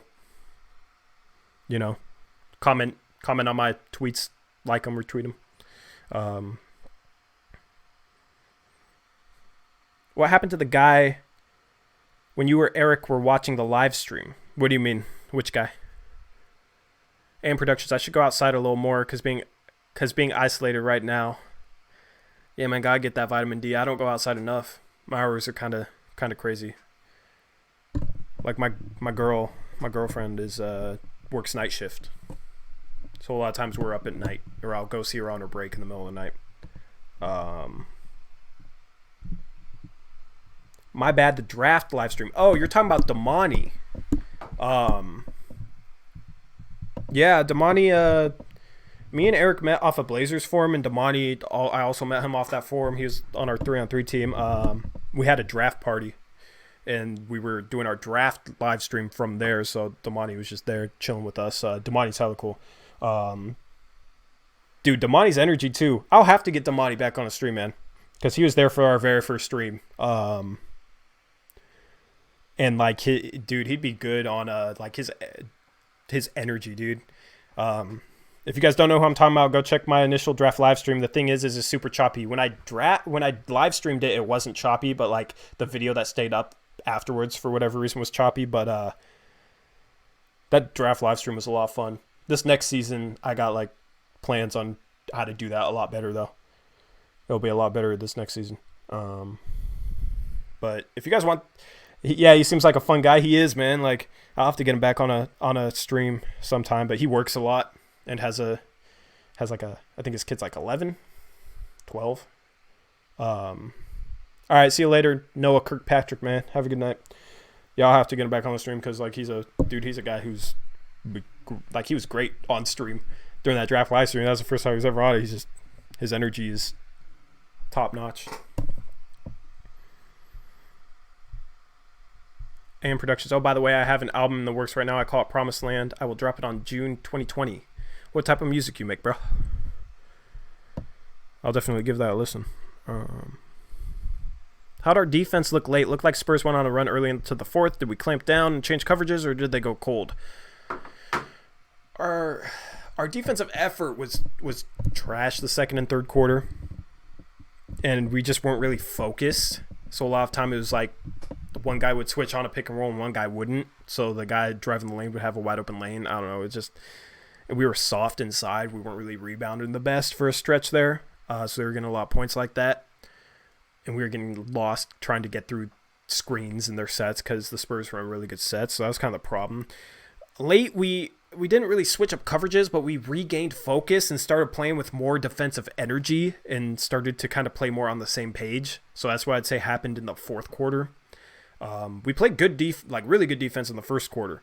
We're on the same page, playing with a lot of energy, contesting shots, rebounding. Like our defense, the first quarter was great. Completely was awful. Second, third quarter, even to start the fourth a little bit. Why am I lagging? All right, sorry for that lag. That was the first time I lagged all night, and we're 2 hours, 40 minutes in. But fourth quarter, it wasn't really a change in scheme. It was just kind of a change in focus level, a change in effort, I'd say. And they did go a bit cold. They did miss some shots that they were hitting earlier. So it was kind of just a product of all that. And Productions, any genre. Okay, I'll give it a listen for sure. Just let me know. What do you think is up with the team fouling so much? Hazonia and Bazemore are the biggest culprits with that. Whiteside will pick up fouls just because he has to protect the rim with guys driving right at him. Bazemore just like plays a little bit too physical, and Mario makes some dumb fouls. This stream keeps like lagging for a second. I think the internet's tired of me live streaming. I think the internet's more worn than I am.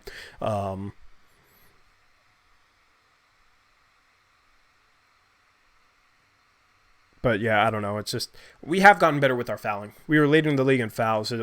I'll look at that. After the stream is up, or after I'm done with the stream. Shout out Travioli again, $2 donation. Last donation, but you've nailed my name. Knight, dope. I thought that's how it was said. I'm glad I nailed it. For sure, man. I'll catch you later. I listen to GOAT artists. Hey, man, I respect anybody trying to do music, especially people that like do different stuff, bro. I'll give it a listen for sure. You just gotta let me know when you drop it. June 2020. That's a bit away, while away. So.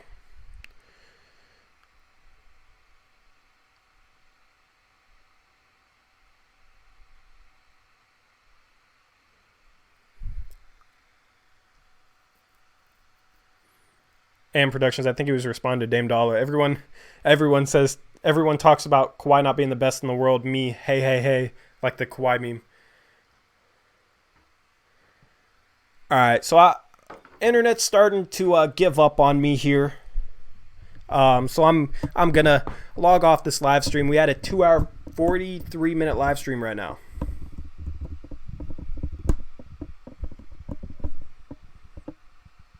I'm waiting for it to stop lagging. What would I do if Mr. Beast pulled up and donated $50,000? I'd lose my goddamn mind, dude, because $50,000 would be so helpful to me right now. Like, that would be insane, man. That would be insane.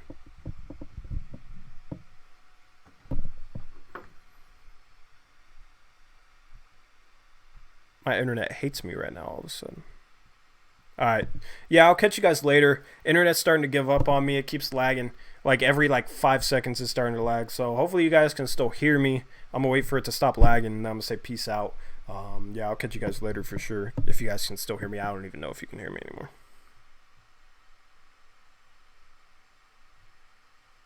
So, alright. Well, good win tonight by the Blazers. I'll catch you guys on Monday with my podcast. Might drop a couple videos. In between then, got a Monday mailbag that I got dropped. because I haven't dropped one in like a week and a half. I want to get those regularly on Monday for you guys. That's the goal there. Yeah.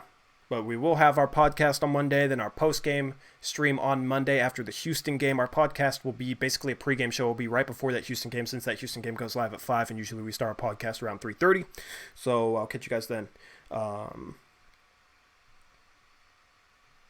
Yeah. Anyway, see you guys later. As always, peace out. Go Blazers.